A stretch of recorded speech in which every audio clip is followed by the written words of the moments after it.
Selamat datang pada uji publik calon panitia seleksi Satuan Tugas Pencegahan dan Penanganan Kekerasan Seksual yang diselenggarakan oleh Sugio Pranoto Catholic University secara hybrid, luring di Library Cafe lantai 2 perpustakaan dan daring melalui live streaming YouTube pada Sabtu 4 Mei 2024. Sebelum acara dimulai, akan saya bacakan susunan sebagai berikut. Pembukaan menyanyikan lagu Indonesia Raya, Universitas Katolik Pranoto, doa yang disampaikan Wakil Rektor Bidang Akademik Kemahasiswaan dan Alumni. Yang ketiga, sesi pansel dan panelis. Dan yang keempat, penutup. Saya, Rika Darati, akan memandu acara ini sampai dengan selesai. Mari, Bapak Ibu, kita awali pertemuan pada pagi hari ini dengan menyanyikan lagu Indonesia Raya dan himne Universitas Katolik Sugio Pranoto. Mohon berdiri dan sikap sempurna.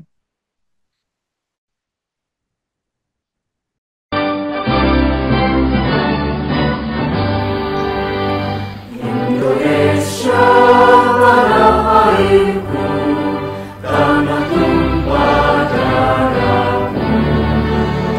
Di sanalah aku berdiri, jadi pandu ibuku. Indonesia kebangsaanku, bangsa dan tanah airku. Marilah kita bersatu, Indonesia bersatu. Hiduplah tanahku, hiduplah negeriku, bangsaku, rakyatku semuanya. Bangunlah jiwanya, bangunlah badannya, untuk Indonesia Raya. Indonesia Raya, merdeka, merdeka, tanahku, negeriku yang ku cinta. Indonesia Raya, merdeka, merdeka, hiduplah Indonesia Raya. Indonesia Raya, merdeka, merdeka, tanahku, negeriku yang ku cinta. Indonesia Raya, merdeka, merdeka, hiduplah Indonesia Raya.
Doa pembuka akan saya pimpin secara Katolik. Mohon penyertaannya bagi Bapak Ibu yang berkeyakinan lain. Dalam nama Bapa dan Putra dan Roh Kudus. Amin. Allah Bapa, kami bersyukur kepadamu bahwa pagi ini kami dapat bertemu dalam acara uji publik calon panitia seleksi Satgas PPKS Sugio Praroto Catholic University. Kami mohon bimbinganmu dalam pelaksanaan kegiatan ini ya Bapak. Arahkanlah pikiran, perkataan, dan perbuatan kami agar dalam dikau kami memulai dan menyelesaikannya. Semua aktivitas dan kegiatan yang kami lakukan pada pagi sampai dengan siang hari nanti, kami persatukan dalam namamu, dalam persatuan Roh Kudus, kini dan sepanjang masa. Amin. Dalam nama Bapa dan Putra dan Roh Kudus. Amin. Bapak Ibu, kita akan memulai kegiatan uji publik calon panitia seleksi Satgas PPKS Sugio Pranoto Catholic University pada pagi hari ini dengan diawali sambutan dari Wakil Rektor Bidang Akademik, Kemahasiswaan dan Alumni kepada Profesor Dr. Berta Bekti Retnawati MSI, dipersilakan.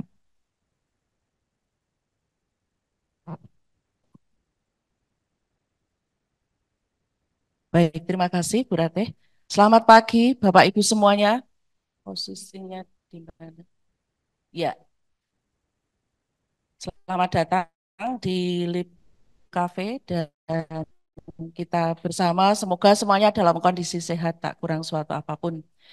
Juga selamat bergabung Ibu Dian yang ada di Zoom dan juga semuanya yang hadir di sini. Sekali lagi semoga hari ini kita semua diberi sehat, diberikan eh, keberkahan untuk bisa mengadakan acara pada hari ini.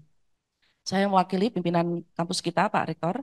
Pada hari ini tentunya menjadi sesuatu yang sangat baik karena kita akan mengadakan satu acara yang sangat mulia, sangat bisa kita pakai sebagai satu kampus yang bergerak cepat, bergerak siap untuk bisa apa istilahnya memberikan rumah kampus kita sebagai rumah yang nyaman.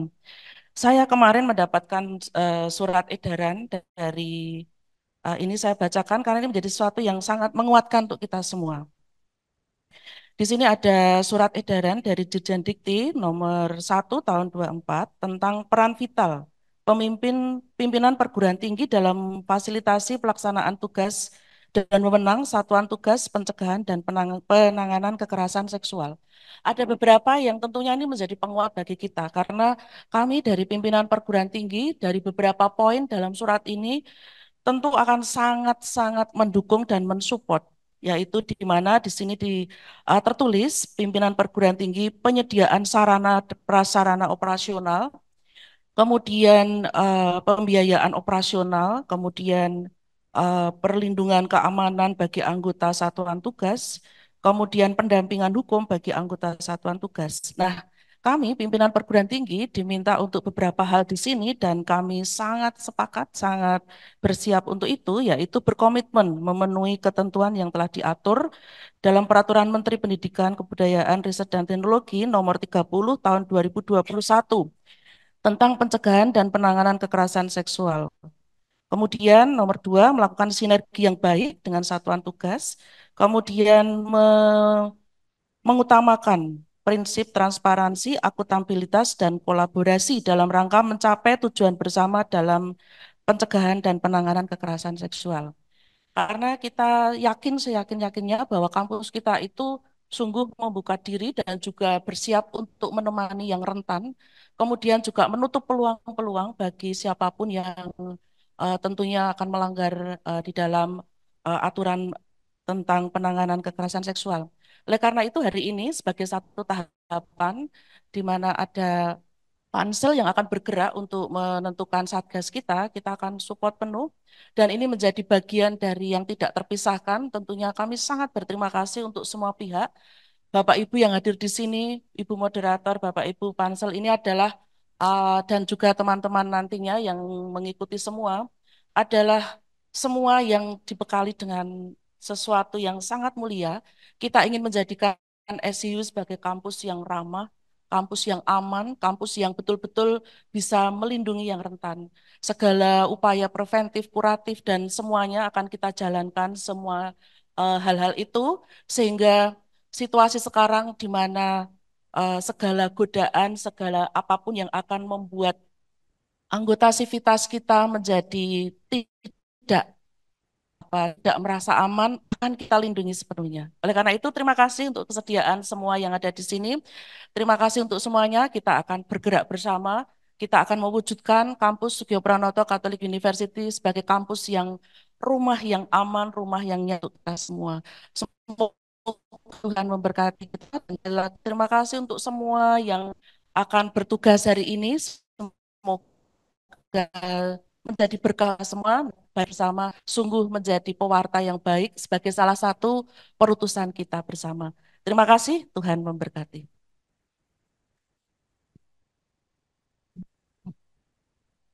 Terima kasih, Prof. Birta.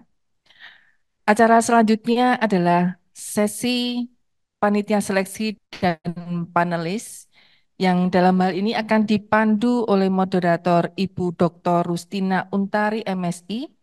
Beliau adalah dosen Fakultas Ekonomi dan Bisnis Sugio Pranoto Catholic University sekaligus juga anggota Pusat Studi Wanita. Dipersilakan kepada Ibu Untari.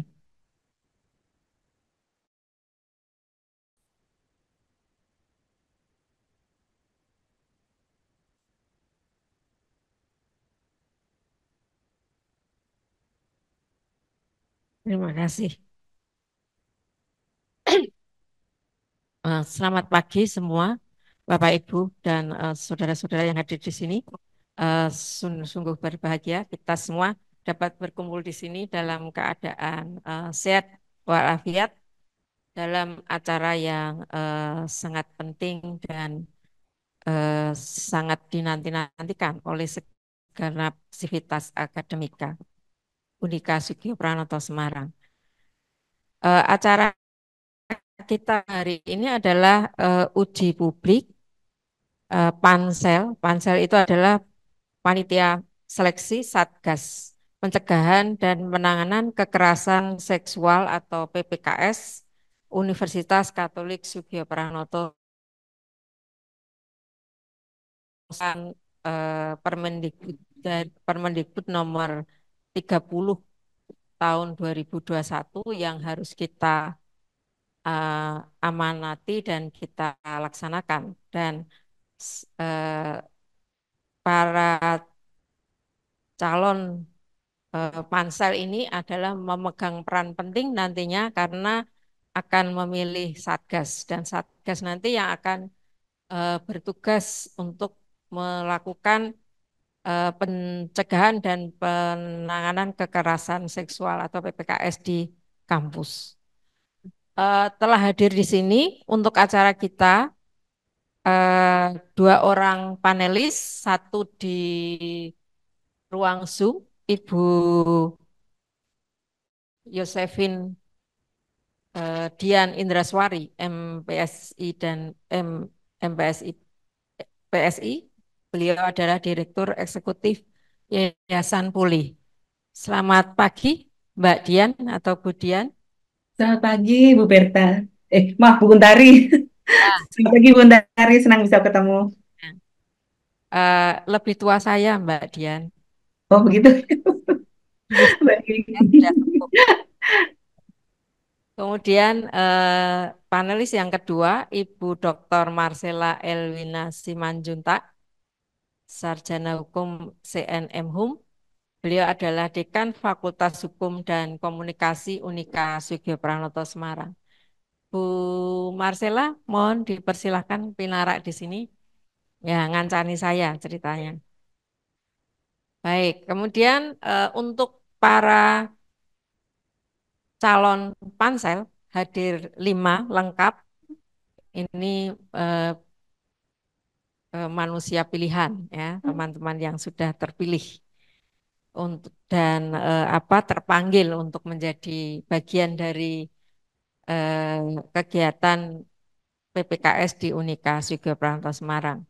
Yang pertama saya perkenalkan Bapak Siswanto Bapak Dr. Siswanto. Pak Siswanto ini adalah dosen Fakultas Psikologi dan beliau juga Kepala Lembaga Pengembangan Mahasiswa dan Alumni Unika Swigo Pranoto, LPMA. Terus ya Pak. Kemudian Ibu atau Mbak Laurencia Kristi Wulandari, SM.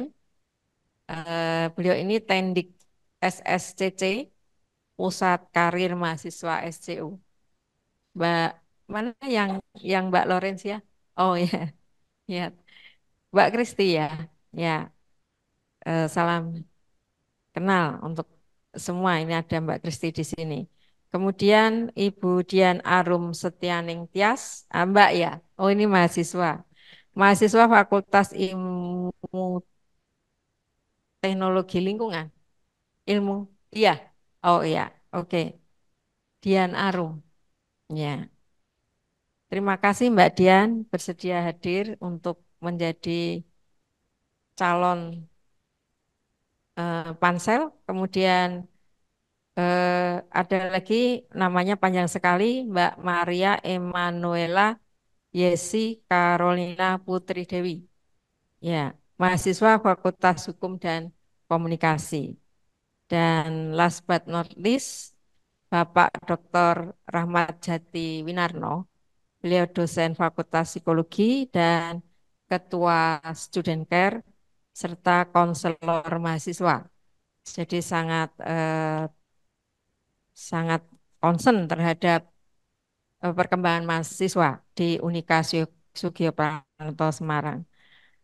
Baik, kemudian yang hadir di sini yang onsite lengkap saya lihat ada Bapak Ibu dosen, tendik, kemudian juga mahasiswa ya, mahasiswa.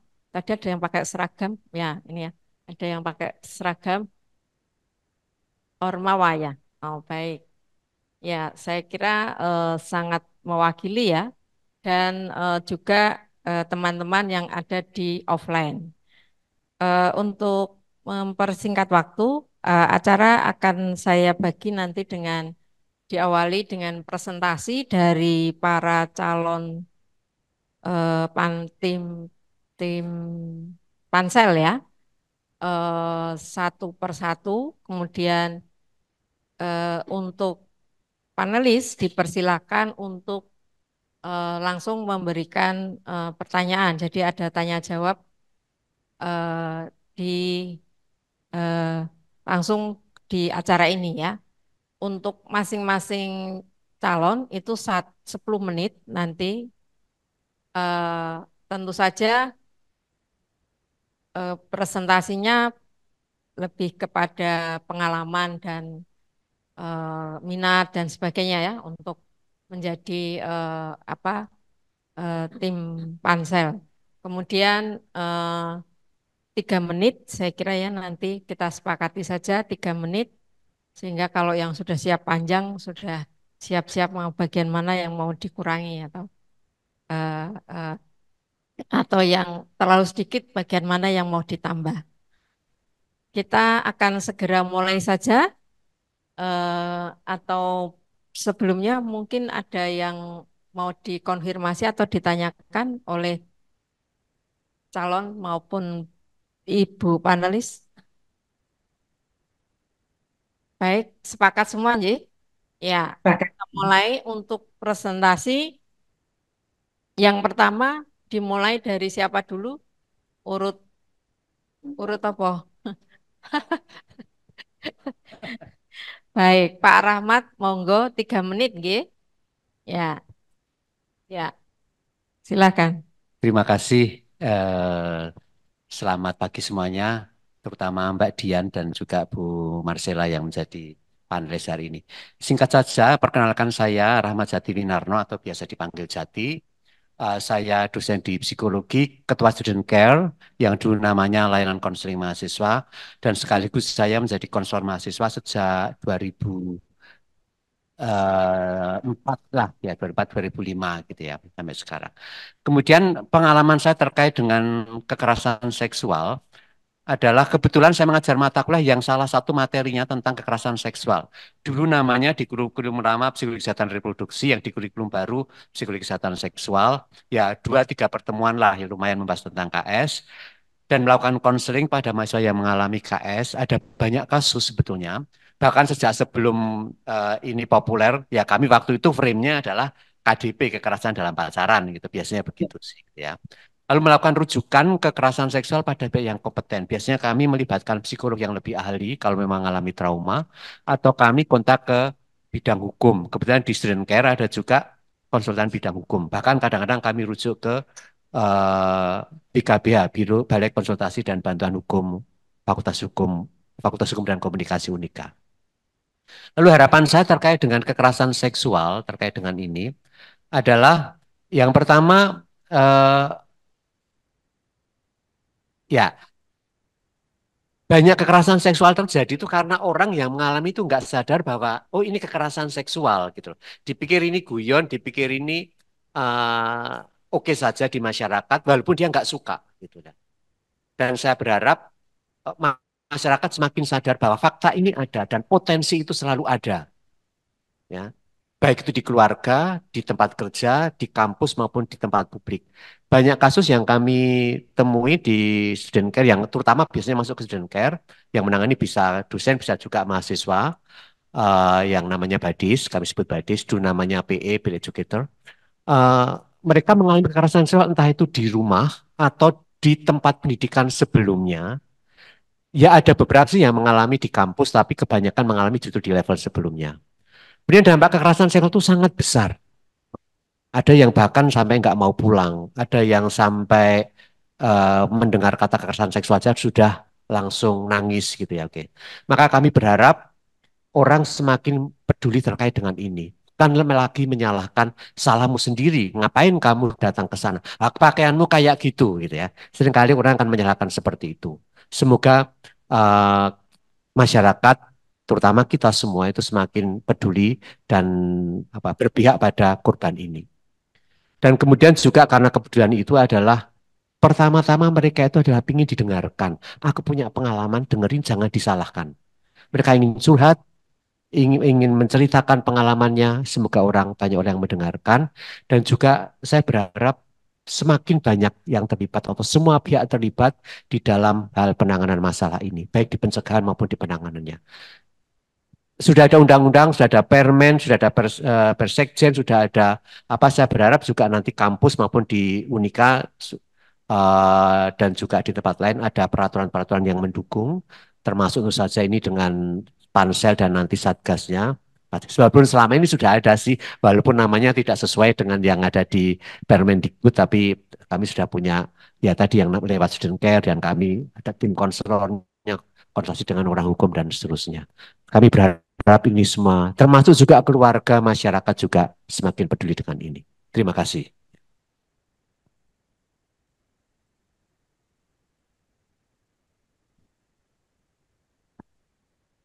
Ya, terima kasih Pak Jati. Pas ya 3 menit. Baik, monggo saya tidak perlu meringkas isinya ya, karena sudah jelas dan penuh harapan. Berdasarkan pengalaman beliau, kemudian penuh harapan terhadap Satgas PPKS nantinya. Monggo Budian, kalau mau konfirmasi ke Pak Jati. Ya, terima kasih Bu Bu Utari. Salam ketemu kembali ya Pak Jati ya. Terima kasih banyak. Ini Pak Jati ini adalah salah satu orang yang sangat berjasa gitu karena saya juga alumni dari Unika, dan Pak Jati ini memang seorang yang sangat care dengan mahasiswa maupun calon mahasiswa gitu ya, yang kemudian saya dapat kesempatan di Unika dan bisa sampai sekarang itu salah satunya jasa dari Pak Jati yang tidak lelah untuk membantu saya terutama dalam proses dulu saya mendapatkan beasiswa gitu ya. Terima kasih banyak Pak Jati, senang bisa ketemu kembali. Nah, Bapak Ibu sekalian, mungkin saya sedikit cerita pengalaman karena kebetulan saya terlibat di Kemendikbudristek sejak sebelum permennya keluar sebetulnya. Jadi tahun 2021 saya memberikan BIMTEK terkait dengan 3 dosa besar di Kemendikbudristek. Saat BIMTEK itu kemudian diumumkan adanya permen ini. Jadi kemudian ternyata dari 3 dosa besar terkait dengan intoleransi, perundungan atau bullying dengan kekerasan seksual ternyata masih banyak kurang pahamnya ya, termasuk dari Kemendikbudristek terhadap apa itu kekerasan seksual. Jadi saya cukup senang, cukup berbangga ternyata Unika sudah termasuk yang lebih duluan ya punya concern terkait dengan kekerasan seksual gitu. Nah, mungkin sebelum saya menanyakan, boleh dulu ya Bu Ontari, saya mohon izin untuk menjelaskan kenapa perlu uji publik, kemudian kenapa apa nanti yang membedakan pansel dengan satgasnya gitu ya. Mohon izin sebentar ya Bu ya. Jadi Permendikbudristek ini keluar karena berdasarkan survei dari Kemendikbudristek tahun 2019, perguruan tinggi itu menempati nomor ketiga tertinggi terjadinya kekerasan seksual. Terjadinya kekerasan seksual tertinggi pertama adalah di tempat publik, yang kedua di transportasi publik, yang ketiga justru di perguruan tinggi gitu. Nah, survei dari Kemendikbudristek ini diperkuat juga dari Simponi ya, data Kementerian Pemberdayaan Perempuan Perlindungan Anak, dan juga dari data catatan akhir tahun laporan kekerasan nih oleh Komnas Perempuan, bahwa dari satuan pendidikan pendidikan tinggi itu yang menempati nomor pertama tertinggi terjadinya kekerasan seksual dibandingkan dari level pendidikan yang lain gitu. Nah, maka kemudian kenapa penting dan perlu segera adanya Kemendikbudristek keluar tahun 2021, tapi 2019 Kementerian Agama itu sudah mengeluarkan melalui dirjennya ya, Dirjen Pendidikan Tinggi untuk Keagamaan Islam itu sudah mengeluarkan surat edaran tentang pencegahan dan penanganan kekerasan seksual. Tapi itu hanya edaran, hanya imbauan. Itu kemudian dijadikan peraturan Menteri Agama tahun 2022 gitu ya. Saya maaf 2022 ya 2022 akhir 2022. Nah, kemudian selain dari Perma itu juga setelah Permendikbudristek 30 2021 muncul disahkan ya Undang-Undang Tindak Pidana Kekerasan Seksual nomor 12 tahun 2022. TPKS ini justru menegaskan bahwa tidak ada kasus kekerasan seksual yang tidak diselesaikan di jalur hukum atau lewat pengadilan gitu. Sementara dari ini Permendikbudristek dan Persekjen itu sudah keluar duluan gitu ya. Sekarang juga muncul kemudian belakangan banyak muncul anggapan bahwa kampus itu ingin melindungi pelaku dengan cara penyelesaian sendiri di dalam kampus gitu. Tapi berdasarkan pengalaman, kebetulan saya juga melakukan assessment, tidak hanya assessment kasus, tapi juga kadang-kadang assessment juga ke Satgas gitu, termasuk menyusun instrumennya untuk penilaian Satgas ke beberapa perguruan tinggi gitu ya. Ternyata padahal justru adanya permen itu melengkapi gitu. Jadi beberapa kasus yang diputus bebas di pengadilan, bahkan ada yang kemudian tetap mendapatkan sanksi di perguruan tingginya. Jadi sebetulnya TPKS dan Permen ini tidak saling bertentangan, tapi justru saling melengkapi gitu. Itu singkat cerita tentang latar belakangnya. Nah, kenapa kemudian kok harus diuji publik begitu ya untuk pansel ini, bukan satgas ya, ini masih pansel gitu. Kenapa harus diuji publik? Itu juga pernah saya tanyakan pada kawan-kawan di Kemendikbudristek. Memang Kemendikbudristek mengatakan bahwa ingin segala sesuatu ideal gitu ya. Jadi kadang-kadang memang di permennya itu sangat ideal, yang belum tentu bisa belum bisa dipenuhi oleh perguruan tinggi gitu. Seperti Unika mungkin ada fakultas hukum, ada fakultas psikologi. Ini saya dengar juga ada kedokteran sekarang ya. Tetapi bagaimana teman-teman di Poltek atau di akademi gitu yang tidak punya itu, memang ini sesuatu yang kemudian ideal, tapi secara pelaksanaannya mungkin agak menyulitkan gitu ya. Tapi memang diharapkan dengan ideal, pansel lewat uji publik itu nanti adalah membentuk pansel yang berintegritas, pansel yang memang terjamin mutunya, yang nanti akan bisa memilih satgas-satgas yang berkualitas gitu. Tapi ini juga satgasnya sudah jalan. Waktu ada BIMTEK dengan Kemendikbudristek, saya sempat bertemu dengan Mbak Ratih dan juga beberapa teman dari Unika gitu ya. Jadi mungkin hanya sedikit penegasan bahwa hari ini kita memilih pansel, bukan satgas. Nah, teman-teman yang terpilih di sini akan memilih satgas gitu ya. Dan sesuai aturan dari Permendikbudristek, itu harus 2/3 itu perempuan gitu ya di pansel maupun satgas. Kemudian harus ada elemen dosen, teknik mahasiswa. Ini saya lihat juga sudah memenuhi semuanya. Kemudian, nah, yang berbeda adalah jumlahnya dan masa kerjanya gitu ya. Kalau pansel ini minimal 3 orang sampai 7 orang. Tapi biasanya juga disarankan ganjil supaya kalau ada pemungutan suara tidak deadlock gitu ya. Tapi sebetulnya 3 saja sudah memenuhi ya. Tapi memang yang idealnya seharusnya pansel itu kandidatnya ada 10 orang gitu yang lolos dari LMS dari LS Dikti gitu ya. Artinya yang dimasukkan lebih banyak lagi. Tapi memang kadang-kadang kondisi ideal tidak bisa dipenuhi. Ini saya lihat juga para kandidat panselnya juga sangat sangat bagus-bagus gitu ya.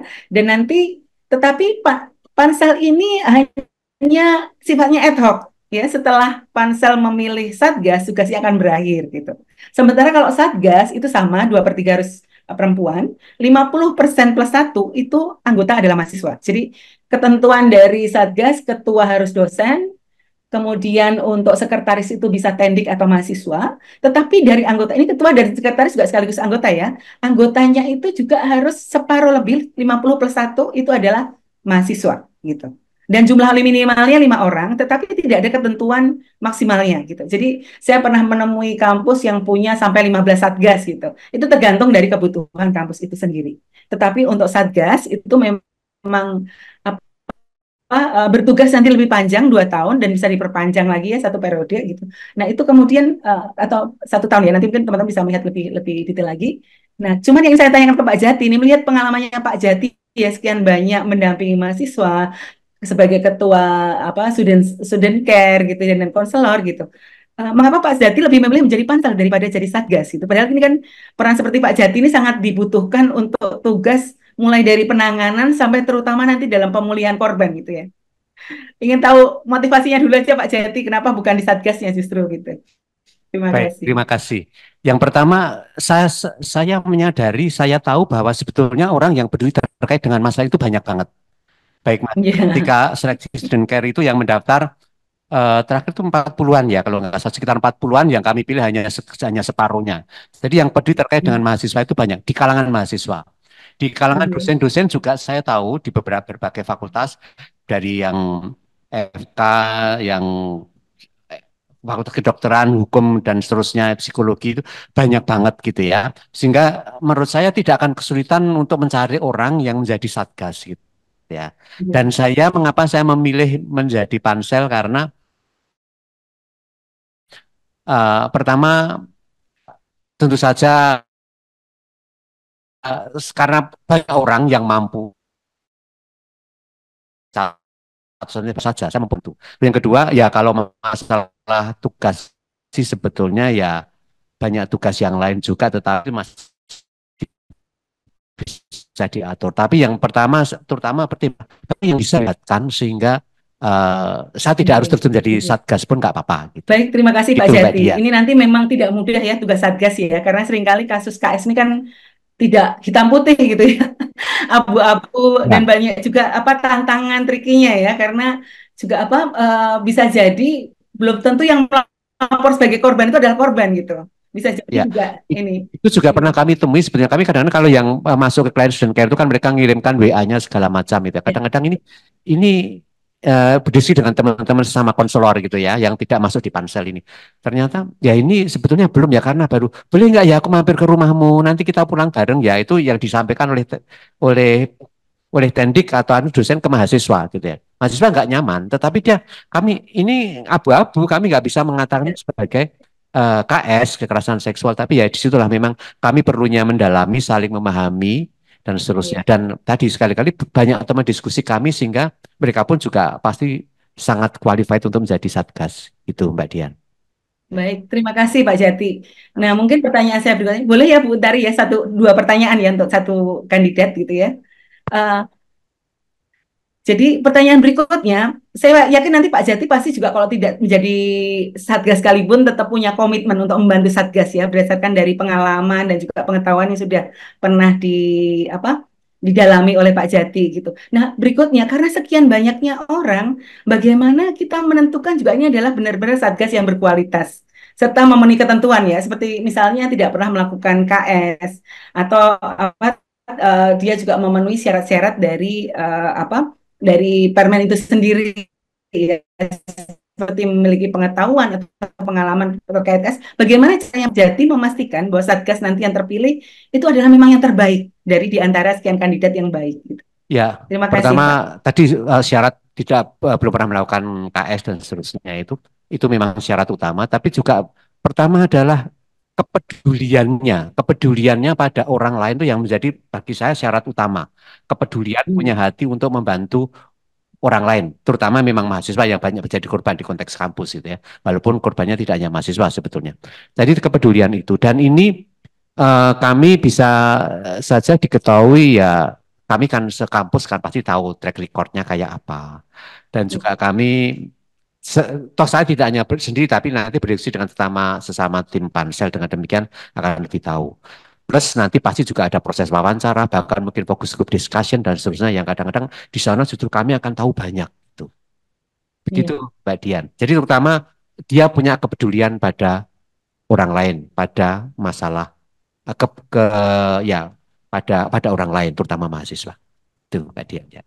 Nggih, baik, matur nuwun Pak Jati. Terima kasih Bu Sama-sama. Hindari, maaf kalau saya terlalu panjang. Ya, eh, baik. Terima kasih Bu Dian eh, dan Pak Jati. Nanti setelah ini saya beri giliran ke Bu Marcella. Namun demikian akan ada perubahan yang saya tetapkan berhubung waktu. Tadi kemudian saya tidak memotong karena informasinya dan pengalamannya yang di-sharekan cukup penting ya, penting untuk kita ketahui bersama.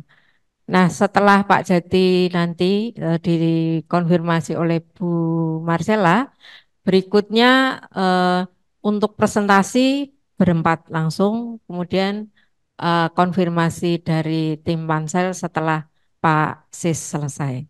Baik, silakan Bu Marcella. Atau langsung aja Bu? Langsung saja empat-empatnya. Oh. Ya, ya, baik. Karena ini usul Bu Marcella, jadi saya setujui saja. Berikutnya yang siap presentasi setelah Pak Jati, Sinten? Saya. Ya, monggo. Baik, selamat pagi semuanya. Perkenalkan, nama saya Emma. Kalau tadi nama panjangnya sudah disebutkan terlalu panjang gitu ya. Saya dari Fakultas Hukum dan Komunikasi, jurusan Ilmu Komunikasi. Kalau Pak Jati memperkenalkan diri sebagai Ketua Student Care, nah saya ini sebagai anggota Student Care-nya, atau biasa disebut dan dikenal teman-teman mahasiswa ini sebagai Badis gitu. Lalu kalau pengalaman saya sendiri di Badis terkait dengan kekerasan seksual itu tentunya banyak banget. Kami berusaha untuk membantu terutama teman-teman mahasiswa yang mengalami kekerasan seksual di lingkungan kampus gitu, yang dilakukan oleh sesama mahasiswa sendiri ataupun oleh dosen. Nah, di Badi sendiri apa yang kami lakukan? Kami ini fokus pada korban. Jadi, pertama yang kami lakukan ketika mendapatkan kasus terkait dengan kekerasan seksual, kita melakukan administrasi data diri korban. Jadi kita cari tahu nama lengkap, jurusan dan lain sebagainya. Kemudian setelah kita tahu korban itu, kita beri ruang untuk korban ini bercerita. Jadi kita membiarkan si korban ini memiliki tempat yang nyaman dan aman untuk dia bisa bercerita sesuai dengan kronologi yang sebenarnya. Setelah itu, setelah kita mendengarkan dari pihak korban, biasanya kita juga terbuka untuk mendengarkan kronologi dari pihak pelaku agar tidak terjadi apa ya, playing victim seperti itu. Kemudian dari dua belah pihak yang sudah kita dengarkan penjelasannya, biasanya kita lihat kalau memang ada kesamaan atas kronologi yang diceritakan, biasanya kita langsung undang kedua belah pihak itu untuk menghadap ke rektor, juga didampingi oleh psikolog begitu. Lalu biasanya si pelaku ini disuruh membuat surat pernyataan dari kesepakatan yang sudah dilakukan. Namun ada juga kasus lain di mana setelah kita mendengarkan dari dua belah pihak ini, ternyata ada perbedaan gitu yang disampaikan. Si pihak korban bilang A, si pihak pelaku bilang B. Lah itu bagaimana? Sama. Jadi kita temukan, kita coba untuk berdiskusi secara langsung, face to face, juga di hadapan rektor dan juga psikolog. Dari situ kita melakukan mencocokkan data sesuai data awal. Kalau memang sudah ketemu titik tengahnya, kita sama seperti yang tadi membuat surat perjanjian atau bisa si pelaku ini diberikan skor seperti itu. Jadi kalau di student care dan sebagai badis, kami ini lingkupnya satu, menjadi pendengar bagi korban dan juga kita mengawal proses itu sampai tuntas. Lalu untuk kesepakatan dan lain sebagainya itu juga ada dari rektor dan juga psikolog yang pastinya terlibat dan juga mendampingi. Lalu untuk harapan saya, karena saya banyak melihat kasus dan juga yang sebagian besar juga dialami perempuan, walaupun ada juga beberapa yang laki-laki begitu. Dari beberapa kasus yang ada, korban ini biasanya tidak dengan mudah menceritakan apa yang dia rasakan dan juga kejadian sesungguhnya. Kenapa? Karena adanya rasa takut, tidak aman dan lain sebagainya. Nah, dari hal ini saya ingin menyampaikan dan berharap untuk semua orang yang memang terlibat dalam kekerasan seksual, terutama jadi korban, ayo kita sama-sama melawan kekerasan seksual dan jadilah pelopor perubahan. Sekian, terima kasih. Ya, terima kasih Mbak Emma yang punya sejuta pengalaman ya di sebagai anggota BADIS. Baik, dengan sejuta harapan pula. Berikutnya, monggo Mbak Kristi, silakan.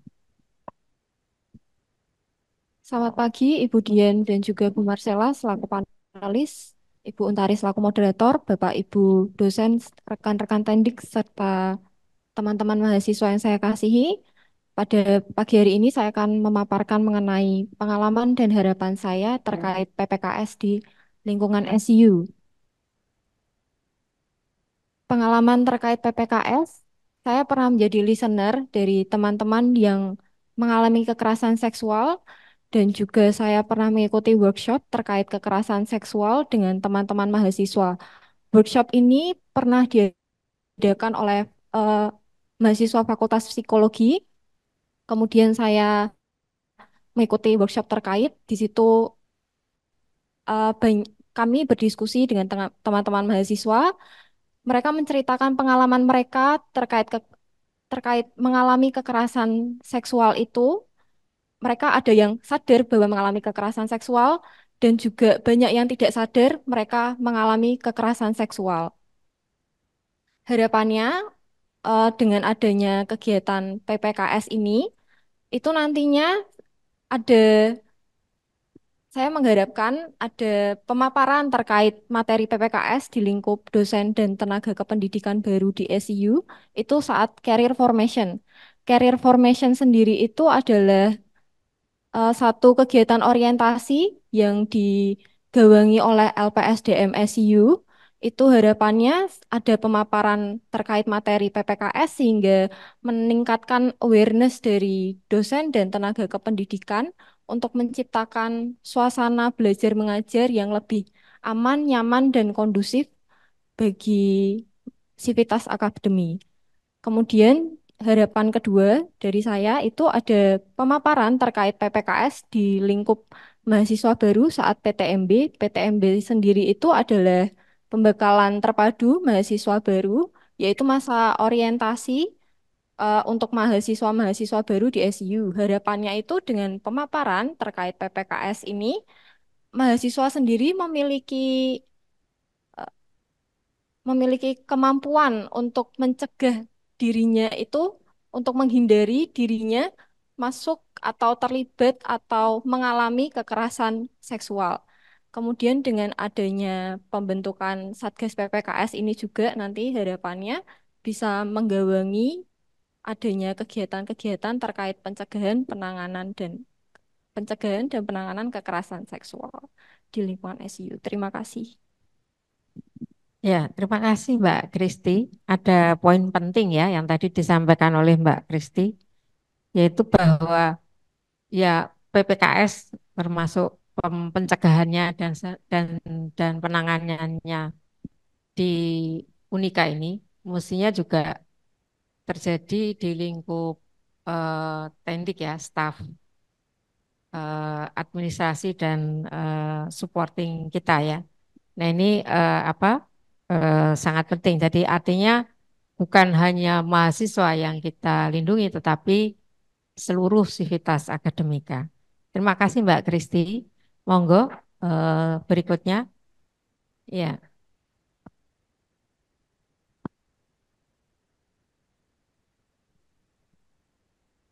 Selamat siang, Bapak Ibu dosen panelis dan juga moderator. Perkenalkan, saya Dian Arum Tias dari Fakultas Ilmu dan Teknologi Lingkungan, jurusan Rekayasa Infrastruktur dan Lingkungan. Di sini pengalaman saya mengenai kasus kekerasan seksual itu pernah melakukan pendataan korban dan pelaku, kemudian mendengarkan cerita dari sudut pandang korban dan mendengarkan cerita dari sudut pandang pelaku.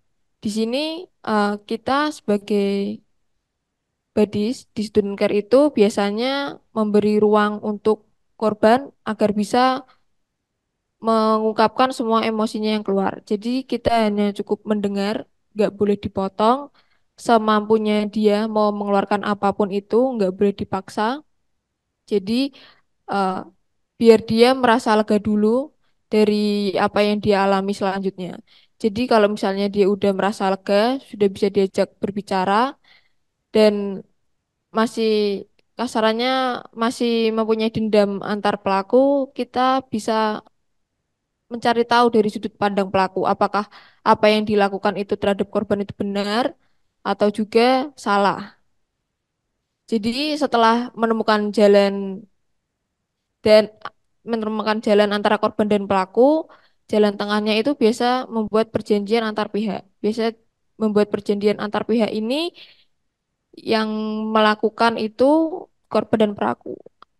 Si korban maunya si korban maunya pelaku biasanya untuk dari mendapatkan mendapatkan sanksi dari universitas dan tapi pelaku biasanya tidak mau. Asarannya aku melakukan itu nggak sengaja. Jadi di situ biasanya kita menemukan jalan perjanjian dibuat itu tuh ditandatangani kedua belah pihak di atas materai. Kalau biasanya korban mengalami lagi atau pelaku melakukan itu ke korban lagi, biasanya langsung kita rujuk ke dosen dan juga univ agar langsung ditindak lanjuti seperti Mbak Iman tadi gitu. Untuk harapannya, saya harap mahasiswa itu lebih aware atas kesadarannya, apa yang dia lakukan, apa yang sudah dia perbuat, dan apapun yang orang lain perbuat terhadap mereka, apakah itu salah, apakah itu benar, dan agar korban pun bisa sadar dan bisa percaya diri atau bisa berani ngomong kalau dia tuh mendapatkan kekerasan seksual. Biasanya korban sendiri itu nggak berani ngomong, biasanya lewat temennya yang menghubungi kita. Jadi temannya bilang, Kak, ini teman saya mendapatkan kekerasan seksual. Jadi saya harap kita bisa lebih aware lagi terhadap sekitar dan korban pun bisa berani untuk speak up lagi agar kita di SU ini bisa mendapatkan lingkungan yang aman dan nyaman. Terima kasih.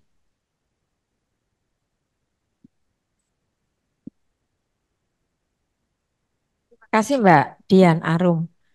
Mbak Dian Arum tuh sebagai Badis ya, pengalamannya juga menyampaikan pengalaman ketika melakukan pendampingan tentu saja. Tapi apa yang disampaikan Mbak Dian Arum menunjukkan bahwa perlu awareness, satu, kedua, memang diperlukan sebuah lembaga untuk investigasi yang punya kewenangan untuk investigasi dan itu ada di Satgas. Nanti kan SK dari Kemendikbud akan memberikan wewenang kepada anggota Satgas untuk melakukan investigasi bahkan menjatuhkan sanksi, gitu ya, punya kewenangan sampai ke sana. Baik, terima kasih Mbak Dian Arum, Pak Sis, monggo. Ya, Terima kasih Bu Untari. Selamat siang, Mbak Dian, adik kelas saya dulu. Ya, Ya, kita ketemu lagi meskipun di Zoom ya.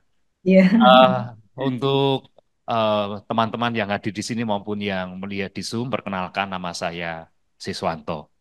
Jadi saya menjadi psikolog sudah kurang lebih 30 tahun. Lalu dalam ruang konseling eh, beberapa kali, bahkan cukup banyak begitu, menangani kasus-kasus yang mengkait KDRT maupun memang kekerasan seksual.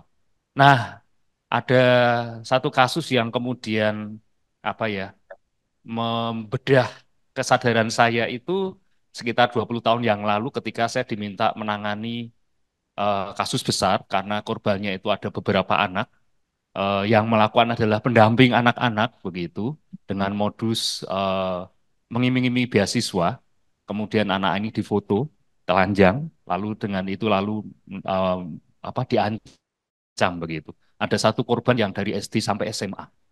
Nah, kasus ini cukup besar karena eh, bukan hanya mendampingi anak korban ternyata, tapi keluarga juga perlu didampingi karena ibu itu begitu tahu anaknya mengalami itu dan lalu dia ingat satu peristiwa ketika si anak itu tidak mau ikut kegiatan yang berkaitan dengan program yang dibuat, ibu ini mendorong anak ini untuk ikut. Padahal sebenarnya disitulah kasus peristiwa terjadinya kekerasan terjadi. Jadi begitu ibu ini sadar dulu kenapa dia memaksa anaknya untuk ikut demi dapat beasiswa, setelah tahu ibu ini begitu terpukul dan trauma begitu. Lalu ternyata bukan hanya itu, kasus-kasus kekerasan seksual yang semacam ini juga bisa membelah komunitas masyarakat. Kebetulan pelakunya itu masih bersaudara dengan perangkat desa begitu. Dan bayangkan kesadaran masyarakat tentang kekerasan seksual ini kan belum ada sekitar 20 tahun yang lalu. Mereka menyalahkan korban karena bagaimana mungkin dari SD sampai SMA kok dibegitukan diam saja begitu. Nah, proses-proses itu yang membuat saya eh, concern betul ya bahwa ini memang harus ditangani dengan serius. Nah, sejak itu lalu saya banyak bergerak di bidang pendampingan, penanganan kekerasan seksual, baik untuk lembaga-lembaga agama, gereja misalnya, LSM, termasuk menjadi psikolog dari LPSK untuk asesmen dan pendampingan korban kekerasan maupun pihak kepolisian. Kemudian ini juga lalu membuka kesadaran saya untuk banyak terlibat lebih aktif untuk para pendamping rohaniwan ya, membekali mereka dengan pengetahuan, pemahaman, bahkan keterampilan, kesadaran ya tentang kekerasan seksual ini. Saya sempat menjadi dosen mata kuliah Children Abuse itu sekitar ya 15 17 tahun yang lalu sampai sekitar 5 tahun yang lalu begitu di program Children Holistic Development STT Pesat Salatiga. Kemudian itu juga yang membuat saya eh, melihat pentingnya menyebarkan tentang kesadaran tentang children abuse ini. Eh, Makanya dalam salah satu buku kesehatan mental saya tahun 2007, saya pikir ini buku kesehatan mental yang agak langka karena salah satu babnya khusus membahas tentang children abuse dengan segala gejala, dampak, dan lain sebagainya. Lalu saya juga menjadi saksi ahli untuk beberapa kasus kekerasan seksual di pengadilan, mendampingi korban, ya, menguatkan bahkan kasus-kasus yang memang lalu menjadi apa ya viral begitu ya. Salah satunya misalnya sebelum awal pandemi itu ada ibu muda yang membuang bayinya ke kolam, lalu dia jadi tersangka padahal dia korban kekerasan seksual. Ya ini juga salah satu hal yang menurut saya perlu mendapatkan pendampingan bahkan pemulihan, apalagi rata-rata mereka berangkat dari latar belakang keluarga yang kurang mampu. Kemudian juga pengalaman yang lain menjadi pembicara di berbagai institusi, baik sekolah, pemerintah maupun LSM ya mengenai kekerasan pada anak, termasuk di dalamnya adalah kekerasan seksual beserta berbagai macam dampaknya. Nah, karena sekarang ini saya dipercaya menjadi kepala lembaga pengembangan mahasiswa dan alumni, Saya pikir ini menjadi kesempatan untuk membuat kampus kita ini menjadi kampus yang aman buat semua dan juga bagaimana semua warga kampus ini eh, bisa mengembangkan kesehatan mentalnya menjadi kampus yang menyenangkan ya joyful dan juga eh, baik ya untuk semua orang untuk berinteraksi dan lain sebagainya. Begitu Bu Tari dan Mbak Dian, terima kasih Bu Maci. Ya, terima kasih aplausnya ya. Kita memang layak kita kasih aplaus kepada Pak Sis atas segala pengalamannya, meskipun kita mendengarkannya sambil merinding ya. Merinding. Eh, Baik, dan aplaus juga sebetulnya untuk semua calon panitia seleksi ya yang sudah punya kemauan untuk menjadi pansel. Monggo kita kasih aplaus kepada semua calon panitia seleksi. Baik, kesempatan berikutnya kami berikan kepada Bu Marcella untuk sebagai panelis untuk, ah, iya, tadi sudah itu, iya, tadi Bu sudah nanti Ibu lagi. Oke, oke. Monggo, ada. Ya, baik. Selamat pagi semua. Prof, Bapak Ibu sekalian, Bu Berta tampaknya mungkin ada kesibukan lain jadi harus meninggalkan tempat. Selamat pagi, Bu Dian. Apa kabar? Ternyata lulusan psikologi Unika, Provisiat psikologi Unika, punya orang hebat seperti Bu Dian ini. Kemudian selamat pagi juga Bu Moderator dan Ibu Rati. Ibu Rati di mana tadi ya? Oh, Bu Rati sebagai panitia ya, saya lalu Ibu Rika Pratiwi untuk menjadi salah satu apa ya panitia, namanya apa ya? Kalau ini nanti jadi pansel.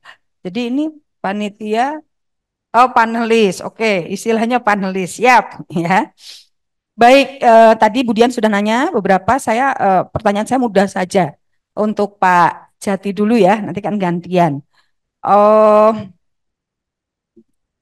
karena tadi Budian juga menyayangkan bahwa Pak Jati ini kok nggak bisa jadi satgas gitu ya, karena kan hanya jadi panitia seleksi yang jadi satgas gitu. Jadi ah, kalau begitu sebenarnya karena ini ya saya tahulah jagonya begitu ya.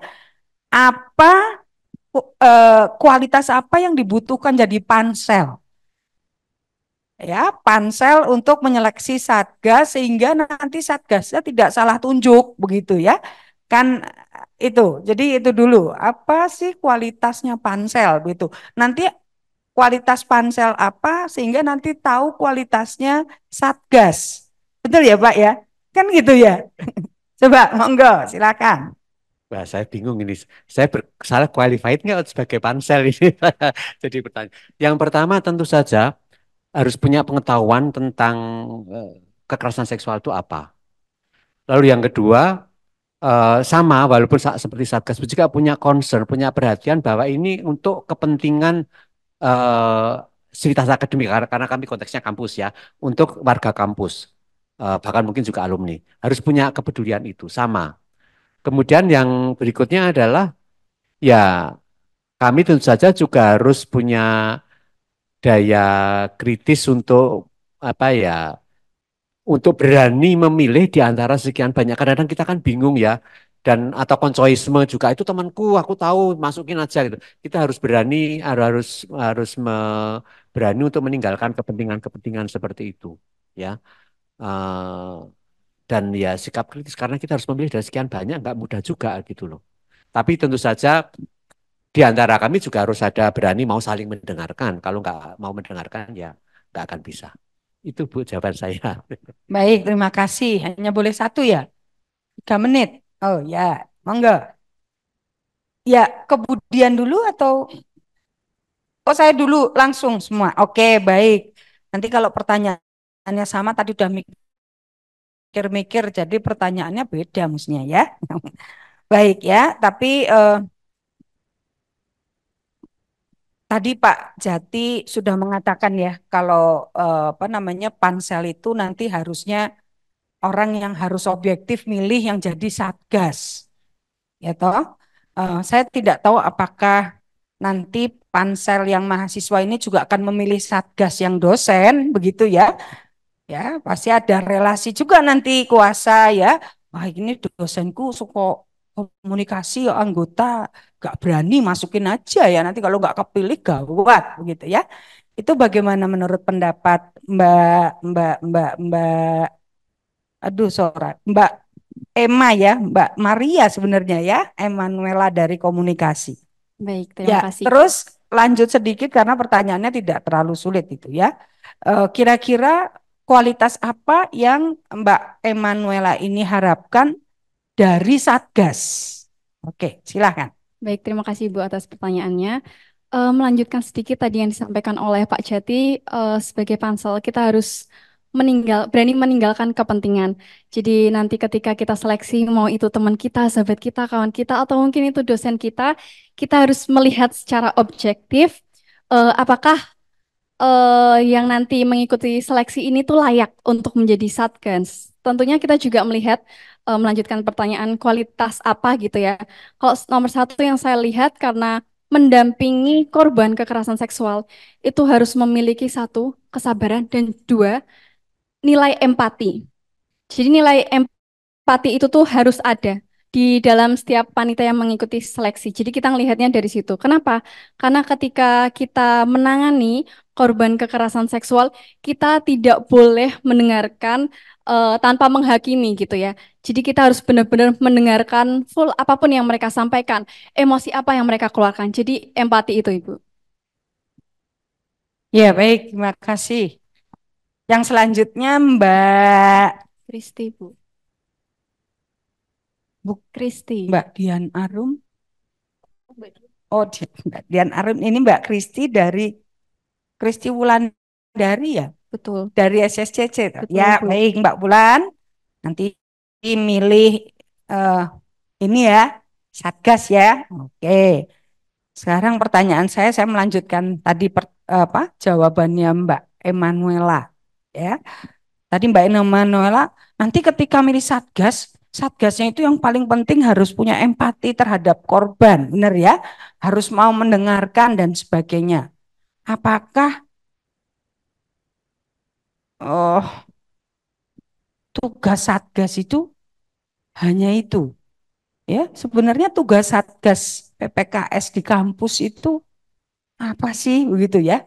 Sehingga tadi kok kayaknya semuanya terbatas pada korban. Ada 3 pihak loh yang terlibat di dalam masalah kekerasan seksual di kampus. Satu pihak korban, satu pihak pelaku, atau satu lagi pihak kampus.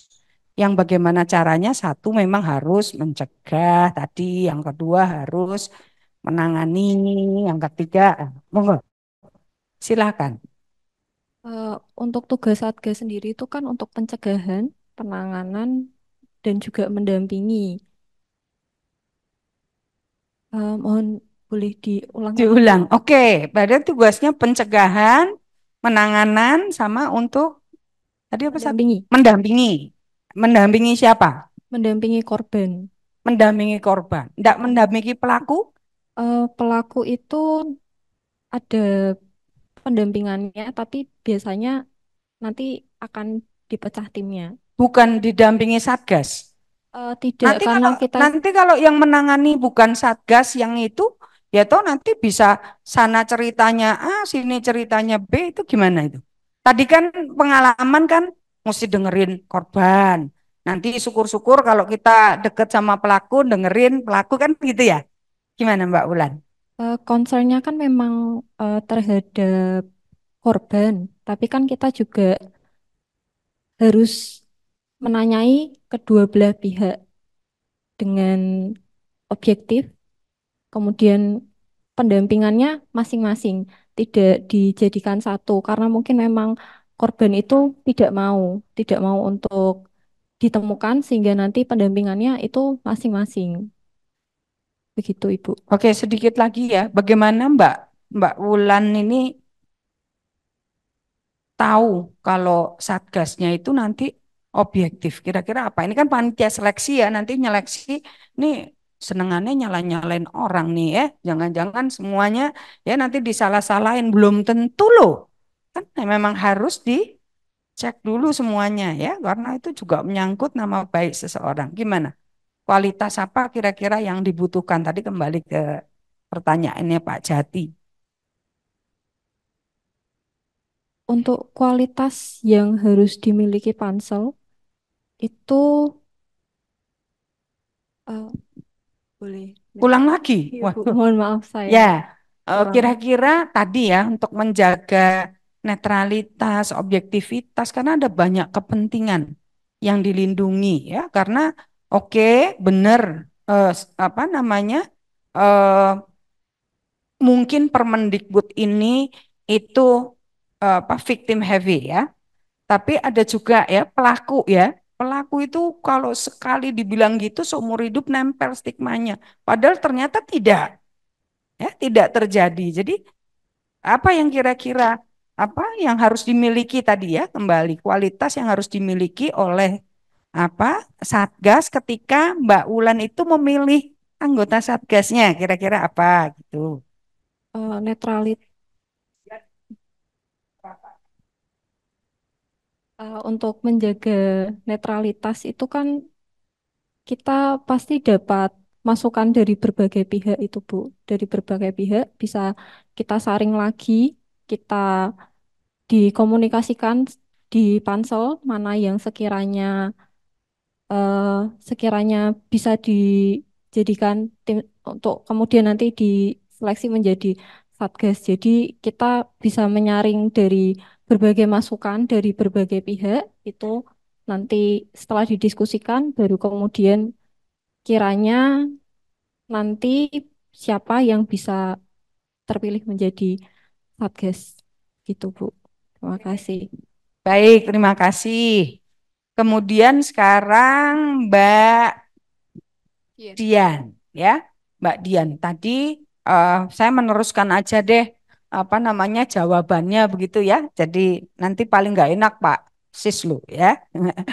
Oke, tadi kan kadang-kadang ya, kadang-kadang saya melihat itu ya, saya juga sebel itu ya kalau ada orang yang apa ya ada pelaku yang aduh ilah ya dalam tanda kutip misalnya ramah ya, wong kok rajin menjamah gitu ya, apa wae dicolak-colek itu ya, kita agak sebel juga ya mungkin ya, tapi ada yang seperti itu. Cuma biasanya penanganannya itu ya nanti si siapa si anggota Satgas itu kadang-kadang emosional gitu ya. Pasti emosi masuk dong, apalagi kita maunya kan membela korban begitu ya. Nah itu bagaimana? Makanya tadi ya kualitas yang harus dipilih karena ini kan akan milih nanti. Nanti kan akan memilih teman, mungkin akan memilih dosen begitu ya. Bagaimana memastikan bahwa dosen ini ya objektif begitu ya. Artinya tidak selalu berat sama korban, tapi juga ya karena di Permendikbud ini juga tugasnya merehabilitasi pelaku loh. Ya, jadi nggak semua kan tadi korban, korban, korban. Oke, betul ya. Kita harus memberi perhatian pertama kali ketika ada korban yang misalnya mengatakan itu ya. Tapi kan tadi satu ketika diperiksa belum tentu lah. Ini kalau misalnya sampai bocor atau apa ya, kemudian diberi stigma itu seumur hidup itu ya. Ya nanti kalau reuni udah 10-20 tahun kusak-kusuknya aja iseng biyen kuwi toh. Ya dah, gitu bener toh padahal belum tentu. Jadi kira-kira gimana? Ya karena tampaknya kok begitu ada laporan umumnya pertama-tama sikap dari yang mendengarkan itu pelaku tuh salah begitu ya. Setuju nggak seperti itu? Oh, ini pertanyaannya jadi setuju atau tidak gitu. Ya enggak, maksudnya Oh, ya. bagaimana? Bagaimana pendapat? Dulu waktu saya mendaftar ke student care itu ada sebuah apa ya istilahnya seleksinya itu dibikin satu kelompok kecil yang berisi 8 orang. Di situ nanti ada satu dosen menceritakan sebuah kasus study case itu gimana kita menempatkan diri sebagai kita sendiri. Menurutmu, kritikmu apa, sarannya apa terhadap statikes gitu? Apakah apa yang menurut kita itu benar atau kita berusaha netral di situ? Jadi eh, di situ kan ada banyak beberapa sudut pandang dari beberapa orang. Di situ kita bisa tahu kemana jalan pikirannya orang lain, apakah sama sama jalan pikirannya kita sendiri itu kan berbeda. Jadi di situ di awal itu tuh kita tuh sudah kayaknya istilahnya di-spill lah. Kita tuh mau bersikap seperti apa di kejadian yang akan datang itu. Terus kalau misalnya tadi kan ibu kan bilang, apakah cuman korban aja? Nah, itu misalnya kita hari ini itu mau mendengarkan dari sisi korban. Nah, di sisi lain tuh kita tuh juga harus ngontak si pelaku. Apakah kamu dikontak dulu? Kita minta ketemu, bisanya kapan? Biasanya tuh ketemunya tuh enggak di hari yang sama sama si korban. Jadi atau sesi 2 hari atau sesi 3 hari. Biasanya di situ tuh otak kita tuh udah kayak udah rilis lagi, udah netral lagi. Jadi eh, hari kalau misalnya di satu hari yang sama dari sisi korban habis itu sisi pelaku itu takutnya kita nanti ngejudge pelakunya atau ternyata di sini salah korbannya. Kita kan nggak tahu. Jadi di dua sisi ini tuh kita tuh mendengarkan korban dan pelaku tuh agar kita tuh tahu ini tuh yang sebenarnya salah tuh korbannya atau pelakunya dulu atau ternyata pelakunya itu melakukan itu karena korban duluan. Jadi kan kita bisa tahu. Nanti kalau misalnya ternyata jawabannya beda, ada sepenggal cerita yang beda lah dari sisi pelaku dan korban ini, kita tanyakan ke korban, apakah kamu sebelumnya melakukan hal itu atau tidak. Jadi sebenarnya di situ kita bisa tahu ternyata korban itu adalah real korban atau dia itu ternyata pelaku di situ. Jadi setelah clear semuanya, kita bisa memberikan pendampingan terhadap kedua belah pihak. Kalau misalnya ya dinyatakan pertama itu si pelaku itu dia tidak merasa itu kekerasan seksual, berarti kan itu kan pikirannya pelaku sendiri. Dan kemudian pikirannya korban, ih kalau kamu melakukan gitu berarti kan menurutku itu kekerasan seksual dan lain sebagainya. Ya, Gitu. baik itu tugasnya Satgas nanti ya. Tugasnya Satgas ya. Ini kan panitia yang menyeleksi Satgas. Berarti harus memastikan nanti panitianya yang memilih ini juga bisa, maksudnya tadi ya harusnya ya objektif ya. Semua harus didengarkan dulu ya karena seorang yang dinyatakan seperti itu nanti nempel udah ya. Kalau misalnya tidak ada penjelasan publik ternyata itu salah ya, apa namanya, apa yang dikatakan korban itu salah begitu ya. Itu pelaku itu udah kusak-kusuknya di mana-mana udah jadi nempel bener ya. Jadi makanya yang namanya panitia seleksi nanti ketika menyeleksi panitia ya juga harus yang sangat berhati-hati ya karena menuduh seseorang itu jadi fitnah itu ya. Fitnah nanti jadi pencemaran nama baik dan sebagainya ya. Dan sedihnya kalau orang yang nggak tahu di belakangnya dia kusak-kusuk ya. Jadi prinsipnya adalah karena ini nanti akan menyeleksi tadi ya teman-teman yang akan masuk jadi panitia jadi satgas ya harus memastikan memang satgasnya paham semua ya perspektifnya mana yang harus sebenarnya harus bersikap seperti apa. Saya pikir itu juga salah satu nanti tugasnya Satgas ya. Jadi apa bagaimana begitu ya mungkin ada kisi-kisi ya yang harus dibuat oleh Satgas itu begitu ya. Benar nggak? Ya supaya nggak salah gitu ya. Supaya jangan kita apa namanya eh apa menjudge seseorang yang belum tentu begitu ya gitu. Ya itu kan tugasnya ini nanti ya yang nyeleksi mudah-mudahan seleksinya tepat begitu. Oke, sekarang yang terakhir Pak Sis, mana yang lebih penting sih Pak ini dalam rangka memilih Satgas? Kira-kira Pak Sis ini akan memilih Satgas yang lebih akan mencegah ya, atau lebih akan menangani, atau lebih akan merehabilitasi, ya rehabilitasi mungkin pelaku ya kan seandainya loh sesama mahasiswa apakah nanti ya kalau misalnya dianggap berat ya harus dikeluarkan ya mau gimana lagi kalau memang terbukti ya tapi kan apakah mau merehabilitasi kalau masih bisa dibantu karena kan kalau seandainya ini terjadi antar mahasiswa ya, mahasiswa dan mahasiswi itu atau mahasiswi yang apa namanya tadi melakukan kekerasan terhadap mahasiswa ini kan ya anak-anak kita begitu. Ya, itu atau mengobati korban, jadi kuratif. Ya, jadi mana yang kira-kira seharusnya didahulukan sih apa ketika panitia seleksi ini akan memilih satgas ya karena itu. Dan selain itu ya kalau misalnya ada istilah di pengobatan mungkin ada pengobatan ada upaya promotif, preventif, rehabilitatif, kuratif dan preemptif ya. Jadi itu istilah-istilah yang saya pikir semua satgas harus tahu begitu. Jadi kira-kira gimana Pak? Monggo. Ya, terima kasih Bu Maci. Ya, idealnya memang Satgas ini punya kemampuan yang mumpuni, kompetensinya holistik begitu ya. Baik dari level pencegahan sampai ke kuratifnya mereka punya dasar pengetahuan dan juga pengalaman begitu. Tapi semua kita sepakat bahwa pada dasarnya pencegahan jauh lebih baik. Sehingga memang mestinya Satgas ini nanti punya program-program pencegahan yang realistis ya, kemudian juga cocok dengan situasi di kampus kita. Nah, sekarang ini pun sudah kita lihat ada poster-poster tentang bullying ya, tentang kekerasan seksual dan lain sebagainya.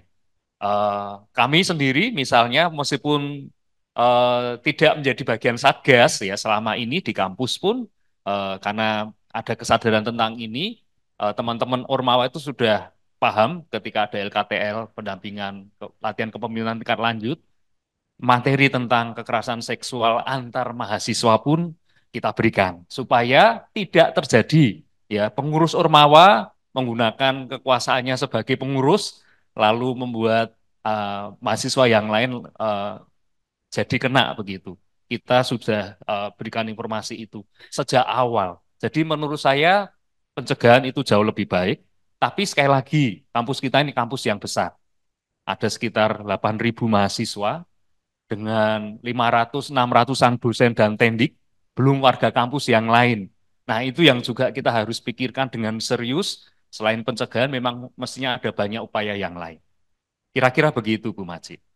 Terima kasih. Ya, baik, terima kasih ya. Jadi saya nggak tahu nanti modelnya apakah saya harus memilih di antara panitia ini siapa yang dari apa Bapak Ibu di depan saya ini yang nanti akan jadi panitia seleksi atau apa saya nggak tahu begitu ya. Nanti saya akan tanya panitia, tapi prinsipnya yaitu kalau dari saya ya betul apa namanya ini panitia seleksi ini baik begitu ya, tapi memang yang lebih baik nanti karena yang akan melaksanakan tugas itu adalah Satgas ya supaya Satgasnya juga orientasinya yang luas begitu ya karena itu ada yaitu preemptif berarti harus ada apa harus ada kebijakannya bagaimana harus ada pedomannya bagaimana harus ada guideline ketika mendampinginya bagaimana ya semua itu sebaiknya dibuat begitu ya dan yang tugas mungkin Satgas ya dengan pimpinan universitas nanti begitu ya jadi memang ada banyak. Satu lagi Budian bisa share nggak sih Bu? Budian bisa share ini nggak Permendikbud nggak? Budian ini nggak sih apa namanya dijadikan host? Ada Bu, tinggal dari di ini aja Bu di download ada kok. Enggak, bisa share nggak? Karena saya nggak bisa share. Oh, dari sini ya? Iya, kalau bisa. Dari Permendikbudristeknya Bu? Atau ya, 30 2021 Bu. Oh baik, saya mau tanya semua kalau ini. Maaf ya Bu, jadi ngerepotkan. Tapi mungkin ini ya Bu, saya langsung jawab juga bisa karena saya membaca kan, karena perlu waktu untuk mencari ya. Jadi gitu. Ya uji publik ini, karena saya sudah dari sejak tahun begitu itu disahkan kan sudah banyak juga kampus yang meminta saya untuk menguji publik gitu. Baik. Memang kalau kebutuhannya tadi Bu, jumlah pansel itu minimal 3, maksimalnya 7. Jadi kalau dipilih semuanya juga nggak apa-apa Bu, nggak harus diseleksi, dikurangi. Kalau memang itu kualifikasi, ya. Saya juga susah Bu. Tadi minta yang objektif, saya juga sulit. Semuanya hebat-hebat ini soalnya. Nah, tapi saya dari Permennya juga tidak ada bagaimana kriteria untuk seleksi pansel. Sebetulnya saya sudah kirim ke Mbak Rati 2 template ya, contoh yang biasanya saya pakai. Satu dalam bentuk Word, satu dalam bentuk Excel. Itu juga sederhana sebetulnya Bu. Karena sebetulnya uji publik ini hanya untuk apa ya, semacam memastikan bahwa memang nanti kampus serius, Satgasnya akan bagus. Jadi, Ya, tapi komposisinya baik itu Bu. tadi ya Bu ya. Ya, saya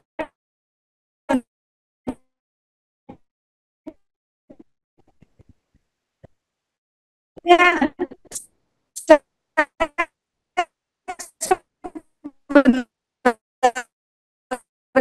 sebenarnya saya bacakan saja ya pasal 16. Jadi pasal 16 ini mengenai penjatuhan sanksi oleh pimpinan perguruan tinggi. Saya bacakan pasal 16 ayat 1. Pimpinan perguruan tinggi dapat menjatuhkan sanksi administratif lebih berat dari sanksi administratif yang direkomendasikan oleh Satgas. Ya. Jadi itu. Jadi sanksi yang diberikan pimpinan perguruan tinggi itu hanya ada 3, administratif ringan, sedang, dan berat ya. Ringan itu kan teguran dan sebagainya ya. Kemudian yang berat yang sedang itu pemberhentian sementara dari jabatan, kalau untuk mahasiswa penundaan kuliah atau diskors, beasiswa cabut dan hak-hak lain ya. Yang berat itu pemberhentian sebagai mahasiswa dan pemberhentian yang untuk dosen itu pemberhentian sebagai pendidik atau tendik begitu ya, atau warga kampus begitu ya. Kemudian harus proporsional, berkeadilan sesuai rekomendasi Satgas. Nah, ini pasal 16-nya. Pimpinan perguruan tinggi dapat menjatuhkan sanksi administratif lebih berat dari sanksi administratif yang direkomendasikan oleh Satgas. Yang kedua, pengenaan sanksi administratif lebih berat sebagaimana dimaksud pada ayat 1 dengan mempertimbangkan A. Korban merupakan penyandang disabilitas ya. Kalau ini ya pemberatan saya pikir kok sama dengan KUHP. Ya, lumrah ya Pak ya. Ada pemberatan kan kalau disabilitas. Kemudian yang kedua, dampak kekerasan seksual yang dialami korban. Ini juga saya pikir oke ya. Walaupun dampaknya itu juga harus direkomendasi dulu oleh ahli ya. Saya nggak tahu apakah itu psikolog atau psikiater begitu ya. Itu kalau dampak psikologis. Kalau ada dampak fisik ya mestinya pemeriksaannya juga lebih dalam ya mestinya. Kalau perlu ada forensik ya dan sebagainya ya. Nah, yang C ini yang menarik. Terlapor atau pelaku merupakan anggota Satgas. Jadi anggota Satgas atau pimpinan universitas. Kepala atau ketua program studi atau ketua jurusan. Nah, ini yang saya senang ini Bu. Saya kebetulan dekan, jadi dekan tidak masuk ya toh. Jadi ini sebenarnya adalah salah satu kelemahan dari ini ya, dari Permendikbud lah. Semua pimpinan ini kok cuma kepala, ketua program studi, ketua jurusan. Jadi kalau dekan, wakil dekan enggak gitu ya. Jadi benar ya Ibu. Nah, ini kan kayak gini, kekurangan seperti ini sebenarnya harus ditangani oleh Satgas begitu ya. Jadi membuat kebijakan yang lebih sehingga Satgasnya tadi ya harus sebenarnya all in, dan saya berharap nanti pemilihan itu dari berbagai latar belakang begitu ya. Ada yang nanti ada kekerasan seksual tapi ada latar belakang ekonomi, mungkin begitu ya. Nah, itu yang harus di ini. Terima kasih dari saya, itu nanti enggak saya kebanyakan ngomong. Matur nuwun Bu moderator. Ya, menarik sebetulnya Bu, tapi waktunya terbatas jadi harus dibagi-bagi. Terima kasih masukannya. Bu Dian, Bu Yosefin Dian, monggo untuk konfirmasi. Baik, terima kasih Bu Marcella. Sedikit tambahan ya Bu, ini sebetulnya Permendikbudristek 30 2021 itu akan diperluas Bu. Jadi kemarin ada revisi dari Permen, saya lupa nomornya, tapi 2015 tentang penanganan kekerasan di satuan pendidikan. Jadi dari mulai PAUD sampai SMA itu sudah ada permennya yang terbit di akhir 2023 kemarin tentang kekerasan yang terjadi di satuan pendidikan di bawah perguruan tinggi gitu. Nah, kemarin Permendikbudristek tentang kekerasan seksual itu memang segera keluar dan itu tentunya memang masih banyak kekurangan gitu, tapi memang akan ada penyempurnaan bahwa kekerasan di satuan pendidikan tinggi itu tidak hanya kekerasan seksual, tetapi seringkali juga berkelindan dengan bullying, perundungan, intoleransi, bahkan kebijakan yang diskriminatif di dalam kampus itu nanti juga akan ada permennya gitu. mungkin apa Bapak Ibu teman-teman sekalian juga mencermati kasus yang cukup kontroversial gitu ya di UGM ya tentang apa ada mahasiswa yang transgender kemudian mendapatkan ada surat kemudian ditindaklanjuti dengan surat edaran dari dekannya gitu. Nah, itu termasuk dalam salah satu kebijakan yang diskriminatif gitu. Jadi ada kalau ada kebijakan diskriminatif yang apa membuat ketidaksetaraan perlakuan bagi anggota sivitas akademika itu juga termasuk sebetulnya karena Idristek kebetulan kemarin juga saya sempat diundang dalam satu FGD-nya, tapi diharapkan ini akan semoga ya ini agak cukup ambisius untuk selesai sebelum periode apa kepemimpinan saat ini, tetapi memang akan diupayakan untuk diperluas termasuk ada kekurangan-kekurangan dalam permen itu nanti juga akan disempurnakan gitu Bu. Yang terakhir tadi. Tapi maaf maaf kalau saya menyita waktu karena terlalu bersemangat ya ini dengan alma mater saya begitu. Tetapi mungkin yang perlu saya luruskan juga Bapak Ibu dan teman-teman sekalian, ini bukan ujian ya atau bukan seleksi presiden gitu ya, debat presiden gitu. Jadi mungkin mohon maaf kalau tadi dengan Pak Jati ini memang levelnya sangat tinggi gitu ya. Jadi mungkin mohon maaf kalau sempat pertanyaan saya mungkin apa ya membuat grogi Bapak Ibu sekalian gitu. Tapi ini adalah kita ajang belajar bersama. Saya juga belajar bersama dari pertemuan hari ini pagi ini dari Bapak Ibu sekalian gitu. Jadi nanti kalau ada pertanyaan saya juga bukan ditujukan untuk menguji apakah layak atau enggak gitu. Karena ini kan juga sebetulnya kita juga perlu mengapresiasi, berterima kasih pada teman-teman yang mau menjadi pansel maupun nanti menjadi satgas gitu. Karena tugasnya nggak mudah gitu. Ya syukur-syukur kalau ada tambahan honor gitu ya. Karena seringkali yang saya dapati di berbagai kampus, satgas pun tidak kemudian didukung sepenuhnya oleh pimpinannya, pimpinan universitas gitu. Bahkan salah satu kampus terbesar di Indonesia gitu ya, itu juga kesulitan mendapatkan ruang dan pendanaan bagi kerja-kerja satgas. Jadi sebetulnya juga teman-teman yang masuk di satgas maupun ini juga pansel itu harus kita berterima kasih dan kita apresiasi ya kita ini sebesar-besarnya karena sebagai anggota sipil akademika pasti juga beban kerjanya banyak gitu ya, ditambah dengan beban kerja lagi untuk menangani kekerasan seksual gitu. Namun saya nggak ini ya, nanti kita belajar sama-sama di sini ya. Pertanyaan saya bukan untuk menjebak atau untuk apa ya, menguji Bapak Ibu, tetapi mungkin lebih untuk pemahaman kita bersama-sama, belajar bersama-sama. Oh ya, sebelum saya lupa, tadi dengan Mbak Kristi disebutkan ada 3 tugas satgas ya. Saya lengkapi tugas satgas berdasarkan Permen itu ada 5 gitu. Yang pertama perlindungan, ya. Maaf, pencegahan tadi yang saya katakan dengan Pak Siswanto, pencegahan dulu, pencegahan. Kemudian setelah pencegahan ada pelaporan. Mekanisme pelaporan juga harus dibuat. SOP-nya juga harus ada. Alur mekanisme juga ada nanti ya. Kemudian setelah pelaporan itu ada penanganan, ya. Setelah penanganan ada perlindungan, ya seperti Bu Marcella tadi bahwa seringkali juga ada ancaman tidak hanya pada korban atau penyintas, tetapi juga pada saksi, ancaman juga bagi satgas gitu. Jadi satgas juga perlu dilindungi. Nah, ini kalau Pak Sis di sini sudah terkoneksi dengan LPSK, ya kalau itu sudah menjadi laporan hukum, laporan kepolisian bisa juga meminta perlindungan ke LPSK. Gitu. Dan yang terakhir adalah pemulihan. Cuman ini mungkin karena ada Bapak Ibu juga yang dosen psikologi gitu ya, saya diwanti-wanti kalau korban atau penyintas itu masih dalam fase untuk pelaporan atau testimoni atau kesaksian gitu ya, sebaiknya jangan dilakukan pemulihan dulu gitu. Karena pernah ada kasus korban sudah terpulihkan, jadi kemudian ketika menghadap pengadilan itu dijadikan argumentasi bagi hakim untuk memvonis bebas gitu karena tidak terlihat dampaknya kembali pada korban atau penyintas. Jadi mungkin perlu kehati-hatian lagi ya dalam proses ini pemulihan tuh sudah dipastikan ketika memang korban itu sudah selesai ya dalam proses pemeriksaan. Di awalnya kan dalam pelaporan pasti kita harus ada psychological first aid, ada dukungan psikologis gitu ya. Tetapi ketika investigasi itu memang sudah selesai tidak kemudian harus mengulang kembali gitu ya, tidak berulang-ulang kembali baru kemudian dilakukan pemulihan.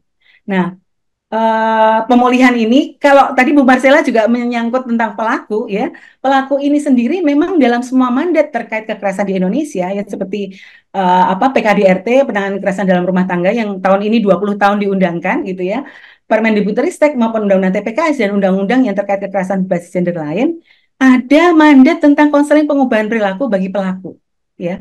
Tidak kalau ini rehabilitasi itu kalau ternyata tidak terbukti gitu ya. Tetapi kalau dalam mandat tentang konseling pengubahan perilaku bagi pelaku itu jika sanksinya adalah ringan sampai sedang, yang artinya sedang tadi kan sourcing ya, jadi ada kemungkinan untuk kembali ya sebelum dia kembali sebagai dosen, sebagai mahasiswa, sebagai tendik, dia harus menjalani konseling pengubahan perilaku dulu. Dan ada semacam apa ya, semacam rekomendasi dari psikolog yang menangani bahwa memang korban sudah bisa ya, sudah tidak akan sudah apa sudah selesai untuk kontra atau konseling bahwa dia tidak akan melakukan kembali gitu di situnya. Jadi kalau sebelum ada konseling pengubahan perilaku, ya tidak bisa kemudian dia kembali bertugas bagaimana sebelumnya gitu. Skorsingnya seharusnya belum selesai. Tidak hanya masa, tetapi juga setelah konseling pengubahan perilakunya itu juga dilakukan gitu.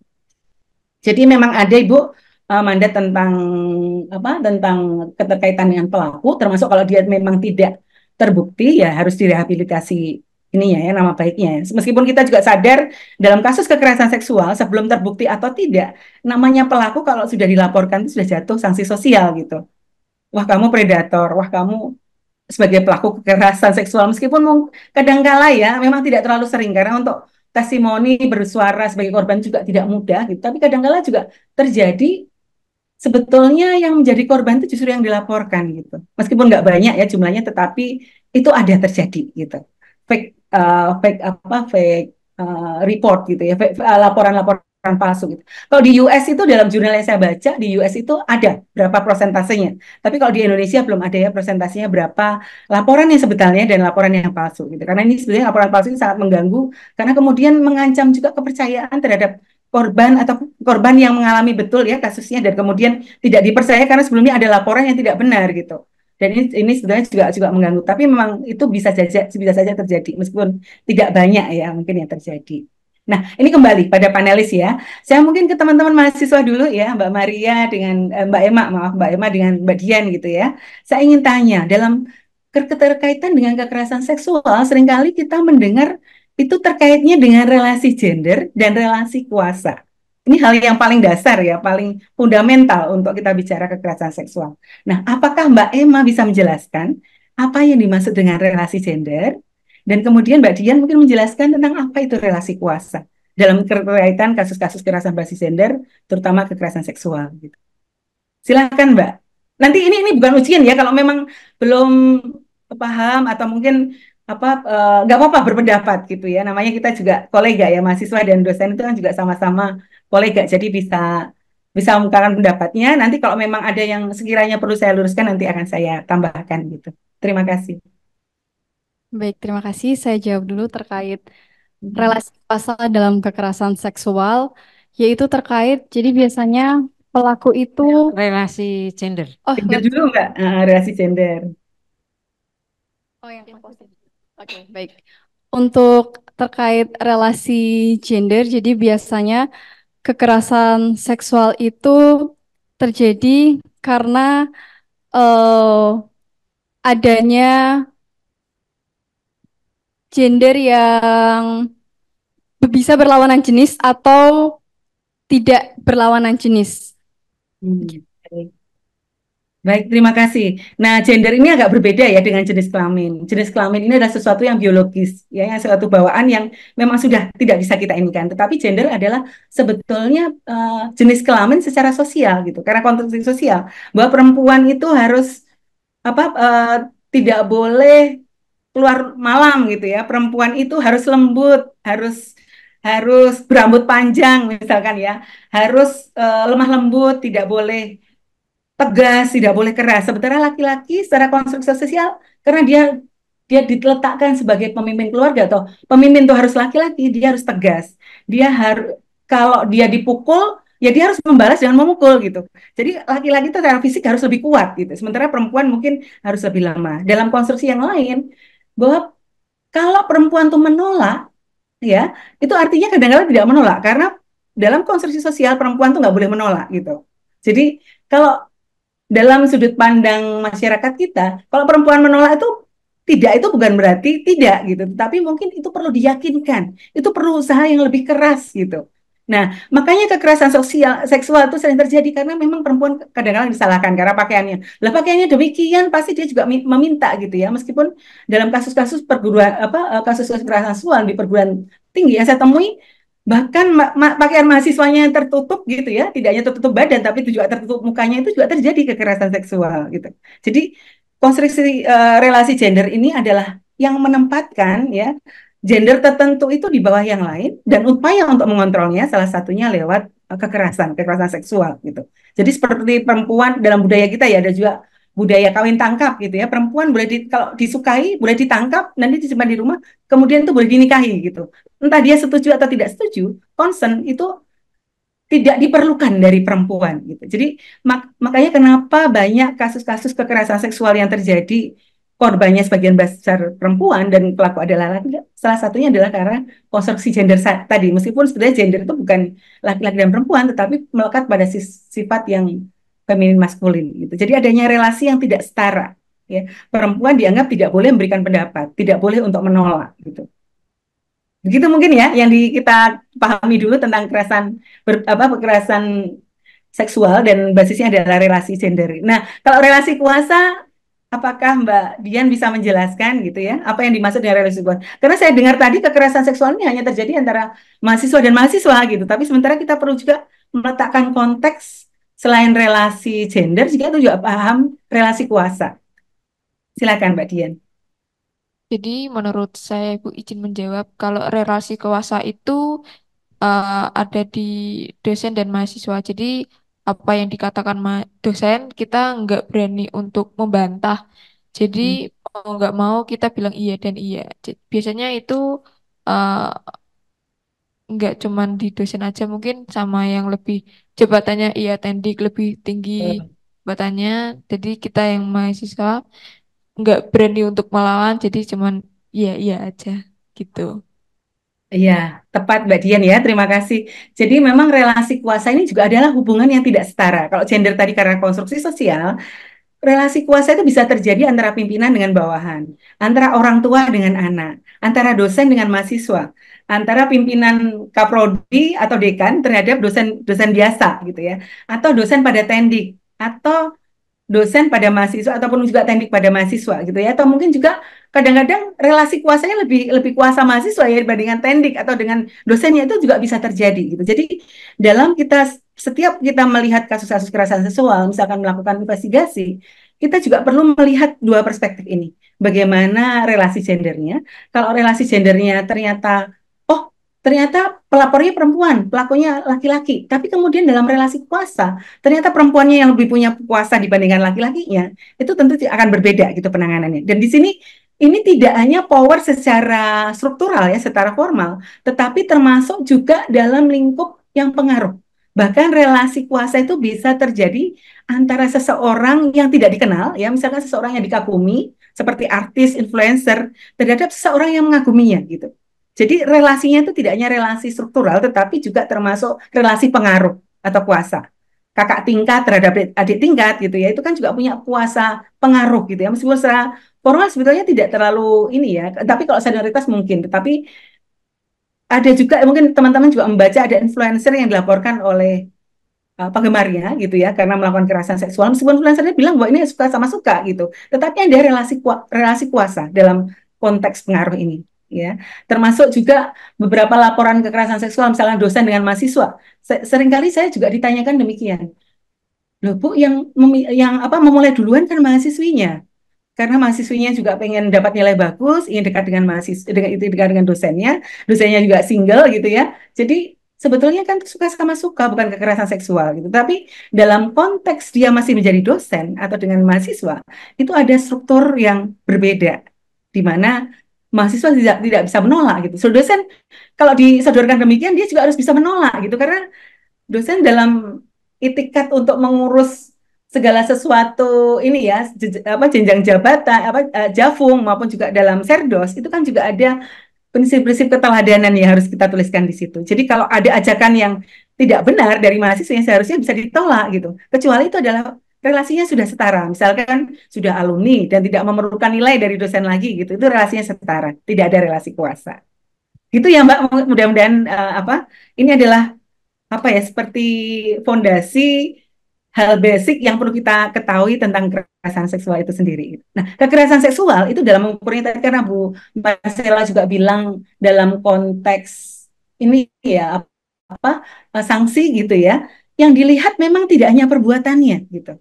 Kadang-kadang juga ditanyakan, loh Bu itu kan dosennya cuman memegang ya, cuman mencium. Kenapa kok kemudian apa itu sanksinya tidak berat gitu, terlalu berat karena cuma hanya demikian gitu. Tapi memang sekali lagi tadi kita juga mengukur dampak. Ini mungkin juga Pak Jati dan Pak Sis ini sudah sangat paham ya bahwa mengukur dampak itu selain visum et repertum juga ada visum et psikiatrikum. Meskipun ini sebagian seharusnya dilakukan kalau berdasarkan Undang-Undang Kesehatan harusnya psikiater gitu. Tetapi banyak juga karena kebutuhannya sangat mendesak, psikolog juga bisa mengeluarkan hasil pemeriksaan psikologis HPP ya, dan juga bisa menghadirkan psikolog sebagai saksi di pengadilan gitu ya kalau itu dibutuhkan di pengadilan, atau psikolog dalam kampus di kampus ya, untuk membuktikan bahwa memang ada dampak dan dampaknya itu adalah dari kekerasan seksual yang terjadi gitu. Karena untuk HPP ini kan pasti juga kita menggunakan berbagai alat tes, juga melakukan verifikasi dengan berbagai metode gitu ya, yang untuk memastikan bahwa ini juga valid dan kredibel, bahwa memang dampak yang dialami korban penyintas itu adalah dari kekerasan seksual, bukan dari peristiwa traumatik lainnya yang terjadi gitu. Di situ. Ya. Mungkin itu dulu untuk mahasiswa. Untuk Mbak Kristi ya, ini kan sedikit ya Mbak. Ya, silakan. Maaf, 5 menit saja ya Bu untuk maaf ya Mbak, saya terlalu bersemangat jadi ini ya baik. Oh ya, tadi juga mungkin prinsip-prinsip penting yang perlu disadari ya, tidak bisa mempertemukan korban dengan pelaku ya. Jadi tidak ada mediasi dalam kasus kekerasan berbasis gender, termasuk kekerasan seksual. Jadi kalau dipertemukan depan rektor, pelaku dan korban itu seharusnya tidak boleh dilakukan. Pemeriksaan hanya boleh di Satgas, ya di level Satgas. Tetapi tidak kemudian mempertemukan korban dan pelaku di depan rektor gitu, karena Satgas ini juga tidak menjatuhkan sanksi. Yang menjatuhkan sanksi adalah pimpinan atau rektor. Jadi Satgas itu hanya bisa memberikan rekomendasi gitu, rekomendasi pada rektor, nanti rektor yang menentukan apakah sanksinya sesuai dengan rekomendasi Satgas atau lebih ringan atau lebih berat sesuai dengan permen tadi gitu.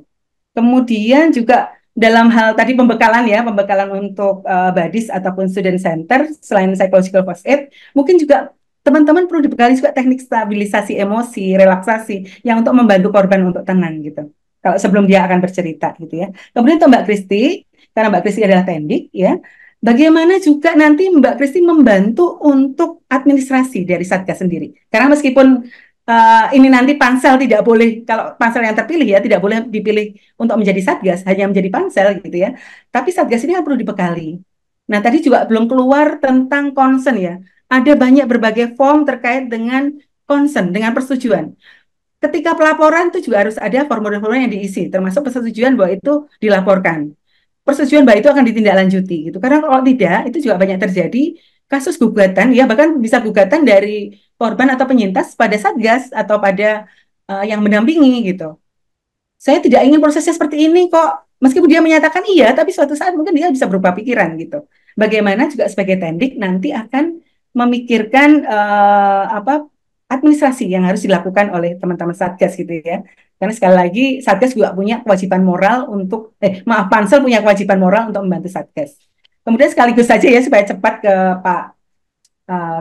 Pak Sis gitu ya. Pak Sis terima kasih banyak. Ini kalau kita bicara anak pastinya juga Pak Sis sangat paham ya. Selain anak itu ada nanti juga ada perbedaan gitu dalam perlakuan prinsip-prinsip pendampingan anak sebagai korban maupun sebagai pelaku. Kalau sebagai pelaku kan memang pada anak itu ada restoratif justice, di mana juga memungkinkan proses yang berbeda dengan pelaku dewasa gitu. Nah, saya ingin bertanya ini Pak, terkait dengan maaf, terutama kalau dengan pelaku ya, apakah di Unika juga sudah disiapkan gitu, konseling pengubahan perilaku bagi pelaku? Karena beberapa waktu yang lalu IPK sempat juga untuk memberikan pelatihan ya, untuk memperbanyak, karena di kita sendiri masih sangat sedikit untuk pendampingan korban atau penyintas, tapi lebih sedikit lagi adalah psikolog yang menangani pelaku gitu. Kami di Pulih ini juga nggak banyak nih psikolog yang punya kompetensi dan pengalaman untuk mendampingi pelaku. Ada ya, ada beberapa gitu. Dan termasuk itu harus melibatkan juga psikolog laki-laki. Itu aja Pak Sis, dan mungkin sedikit juga saya tanya, apakah Pak Sis sudah punya juga panduan psikologis untuk terlindung LPSK, karena kebetulan itu juga buku pedomannya, panduannya itu dikembangkan kami Yayasan Pulih dengan support UNFPA untuk membantu LPSK. Kalau Pak Sis belum ada, nanti saya bisa kirimkan ya Pak. Tapi saya yakin kalau psikolognya LPSK seharusnya sudah dapat semuanya gitu. Ya, terima kasih. Itu aja ya Bu, maaf kalau panjang. Sesingkat mungkin ya Pak Yesus. Ya, Mbak Kristi dulu ya, silakan.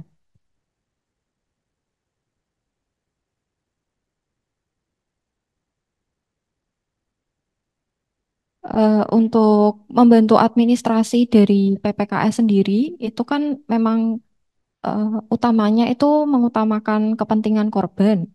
Lalu kok kalau sudah awalnya sudah ada perjanjian seperti itu, sudah ada tanda tangan segala macam, tapi kemudian saat perjalanannya tidak berjalan sesuai dengan perjanjian awal, ada baiknya itu ada pendampingan lagi, bisa menjelaskan sebagai administrator, menjelaskan nanti mungkin ada prosesnya seperti apa, baru kemudian mungkin bisa disesuaikan karena kan kondisi dari korban itu kan berbeda-beda dan naik turun begitu. Terima kasih. Enggak, Mbak, maksud saya itu syarat administratifnya ya, seperti apakah sudah ada pedoman-pedoman, ada dokumen, itu nanti yang mungkin perlu disiapkan ya. Tapi tidak perlu dijawab sekarang kalau memang belum ini, nanti mungkin bisa ditanyakan ke teman-teman Satgas yang lama gitu, untuk melanjutkan apa dokumen-dokumen dan juga mungkin formulir-formulir yang diperlukan nantinya. Ya, mungkin langsung aja Pak Sis, maaf waktunya pendek ya. Ya, melengkapi jawaban Mbak Kristi, memang setiap tahapan itu ada inform konsennya Iya, tertulis dan baik. kami akan dan sudah memang mengupayakan formulir-formulir semacam itu. Seperti di rumah sakit lah, setiap tindakan itu mesti ada inform konsennya. Kami tahu persis prinsip itu, begitu. Iya, penting soalnya Pak, banyak juga yang kemudian gugatan datang ya, atau masalah datang kalau nggak disiapkan. Iya, Dan itu pun memang dipastikan korban itu melakukannya dengan jernih, tidak karena iya, emosional, begitu. iya. Nah, Iya. mengkaitkan dengan buku yang dari LPSK itu yang Mbak Dian juga terlibat di sana, saya sudah mendapatkan. Terima Iya, kasih. Dan itu sangat membantu sekali. iya, Kalau iya. tentang bagaimana konseling terhadap pelaku begitu ya. Betul, memang ini harus menjadi concern kita bahwa apalagi kita ini universitas yang berbasis nilai-nilai Kristiani, komunitasnya harus menjadi komunitas yang menjadi pemulih, baik Iya, untuk korban maupun pelaku selama dalam tanda kutip pelaku itu masih bisa dipulihkan. Ya tentu iya, tetap dampak hukumnya, administrasinya harus berjalan. Ini konsekuensi logis dari perbuatan yang dia lakukan, tetapi iya, dia juga punya hak untuk pulih karena pelaku itu biasanya juga korban sebelumnya. iya, Teori-teori psikologi kan banyak semacam itu, sehingga memang kita harus berpikirnya holistik, bagaimana sekali lagi seperti yang harapan saya bahwa kampus kita ini menjadi kampus yang semua yang ada di dalamnya semakin sehat mentalnya. mhm, Kemudian bahkan juga tadi yang sempat disinggung, yang dikatakan pelaku ternyata tidak begitu ya, itu juga harus jadi concern utama iya, bagaimana kita memberikan pemulihan buat nama baiknya. Kebetulan kami pernah punya kasus begitu, ya. Jadi hampir saja mau dikeluarkan karena sangat meyakinkan dan ketika kami ketemu pelakunya juga tidak mengatakan bukan dia begitu ya. Tapi ternyata memang anak-anak muda sekarang ya Bu, mereka kurang bisa memahami konsekuensi dari dampak betul. memberikan posting lewat Instagram dan lain sebagainya yang Mhm, bisa berdampak buruk buat sebenarnya yang bukan pelaku lalu dianggap jadi pelaku. Nah, itu juga jadi concern kita bagaimana memulihkan nama baiknya, merehabilitasi dan lain sebagainya supaya betul-betul dia bisa nyaman kembali kuliah dan lain sebagainya. Kira-kira iya. begitu ya. Baik, terima kasih. Mungkin yang terakhir ya Pak untuk jadi juga mungkin Bapak Ibu sekalian pesannya memang tadi saya sepakat bahwa pencegahan itu hal yang penting. Jadi diskusi tentang kekerasan seksual juga perlu terus dilakukan gitu karena kalau dalam permen itu kan 21 jenis kekerasan seksual itu mulai dari melihat saja ya, melihat dengan mengandung hasrat, membuat tidak nyaman, berucap atau mengirimkan teks, video, foto lewat ini yang mengandung seksual itu juga kekerasan seksual dan sering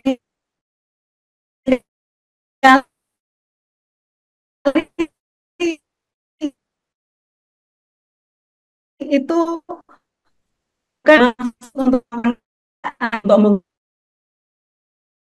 bisa dari pelaku itu sudah ada capnya gitu loh, sudah dilaporkan. Pasti itu juga ada beban psikologisnya ya. Jadi akan penting juga untuk diskusi di elemen teman-teman mahasiswa ini, teman-teman Badis mungkin bisa juga menggalang diskusi baik formal maupun informal gitu ya, juga dengan Bapak mungkin dalam materi-materi perkuliahan maupun penelitian mungkin juga bisa melibatkan apa tentang dimensi kekerasan seksual sekaligus dampak dan bagaimana pemulihannya gitu. Mungkin ini aja ya Bu Untari, mohon maaf kalau saya terlalu bersemangat, jadi banyak sekali yang mungkin saya harusnya apa Kemudian, harusnya saya potong tapi ya, saya ucapkan semuanya. maaf saya Terima kasih. banyak memotong. Enggak apa-apa Bu. Apa waktunya tidak mencukupi karena ada Zoom dan sebagainya nanti kepotong oleh Zoom. Baik, yang jelas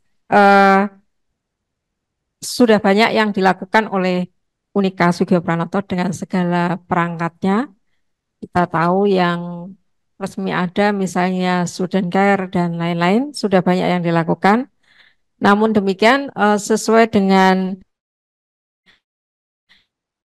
mandat Permendikbud nomor 30 tahun 2021, maka segala kelengkapan yang diperlukan harus dipenuhi, termasuk adanya Satgas. Dan tahap ini uji publik untuk Pansel adalah tahap yang luar biasa. Jadi saya selaku moderator mengucapkan salut kepada teman-teman yang sudah bersedia untuk menjadi pansel, calon pansel ya.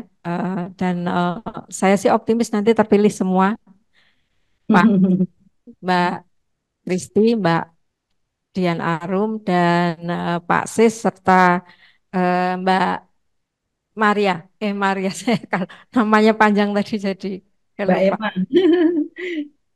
Dan juga Ibu panelis yang luar biasa, Bu Marcella dan Bu Dian yang dari jauh tetap menolong kita semua di sini.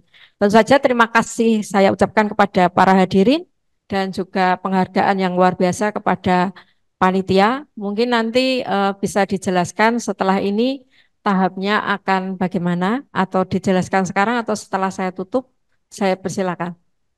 Oh ya, baik. Dengan demikian saya selaku moderator mohon maaf jika ada yang kurang berkenan dan mudah-mudahan acara yang saya bawakan, yang saya dampingi ini bermanfaat buat kita semua. Sekali lagi saya ucapkan terima kasih dan selamat kepada semua pihak yang sudah membantu dan mendorong terlaksananya Permendikbud nomor 30 tahun 2021. Selamat siang. Sekali lagi saya ucapkan terima kasih. Waktu saya kembalikan kepada panitia. Ya.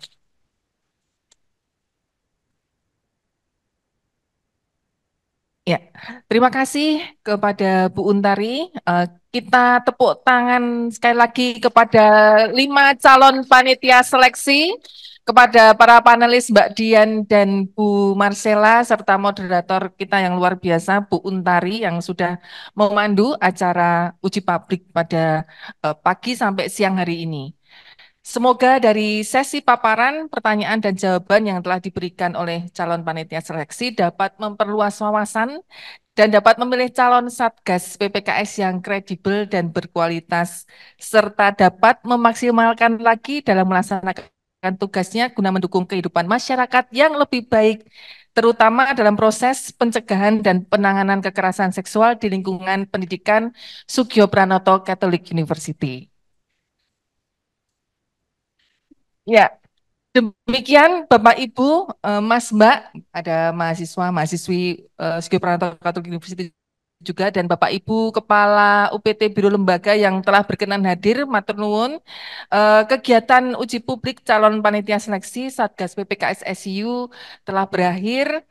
Kami mengucapkan terima kasih kepada para peserta yang telah berkenan mengikuti seluruh rangkaian acara dari awal hingga akhir, dan mohon maaf apabila masih ada kekurangan dalam penyelenggaraan kegiatan. Seperti yang tadi disampaikan oleh Bu Untari bahwa setelah ini akan ada proses pemilihan penetapan calon panitia seleksi yang nanti juga akan ada SK Rektor yang akan menyertakan. Kemudian panitia seleksi akan menjalankan tugas untuk mulai rekrut para calon Satgas PPKS. Jadi tugas berat kami berikan kepada panitia seleksi, Pak Jati, Pak Sis, Mbak Emma, Mbak Dian, dan Mbak Kristi. Ya, kami akan selalu mensupport begitu. Semangat, Pak. Ya, demikian Bapak Ibu, terima kasih sekali lagi Mbak Dian, terima kasih dari Jakarta, kemudian juga Bu Marcella. Untuk acara pada siang hari ini sudah selesai. Salam sehat untuk kita semua dan selamat siang berkah dalam. Ya, matur nuwun. Oke.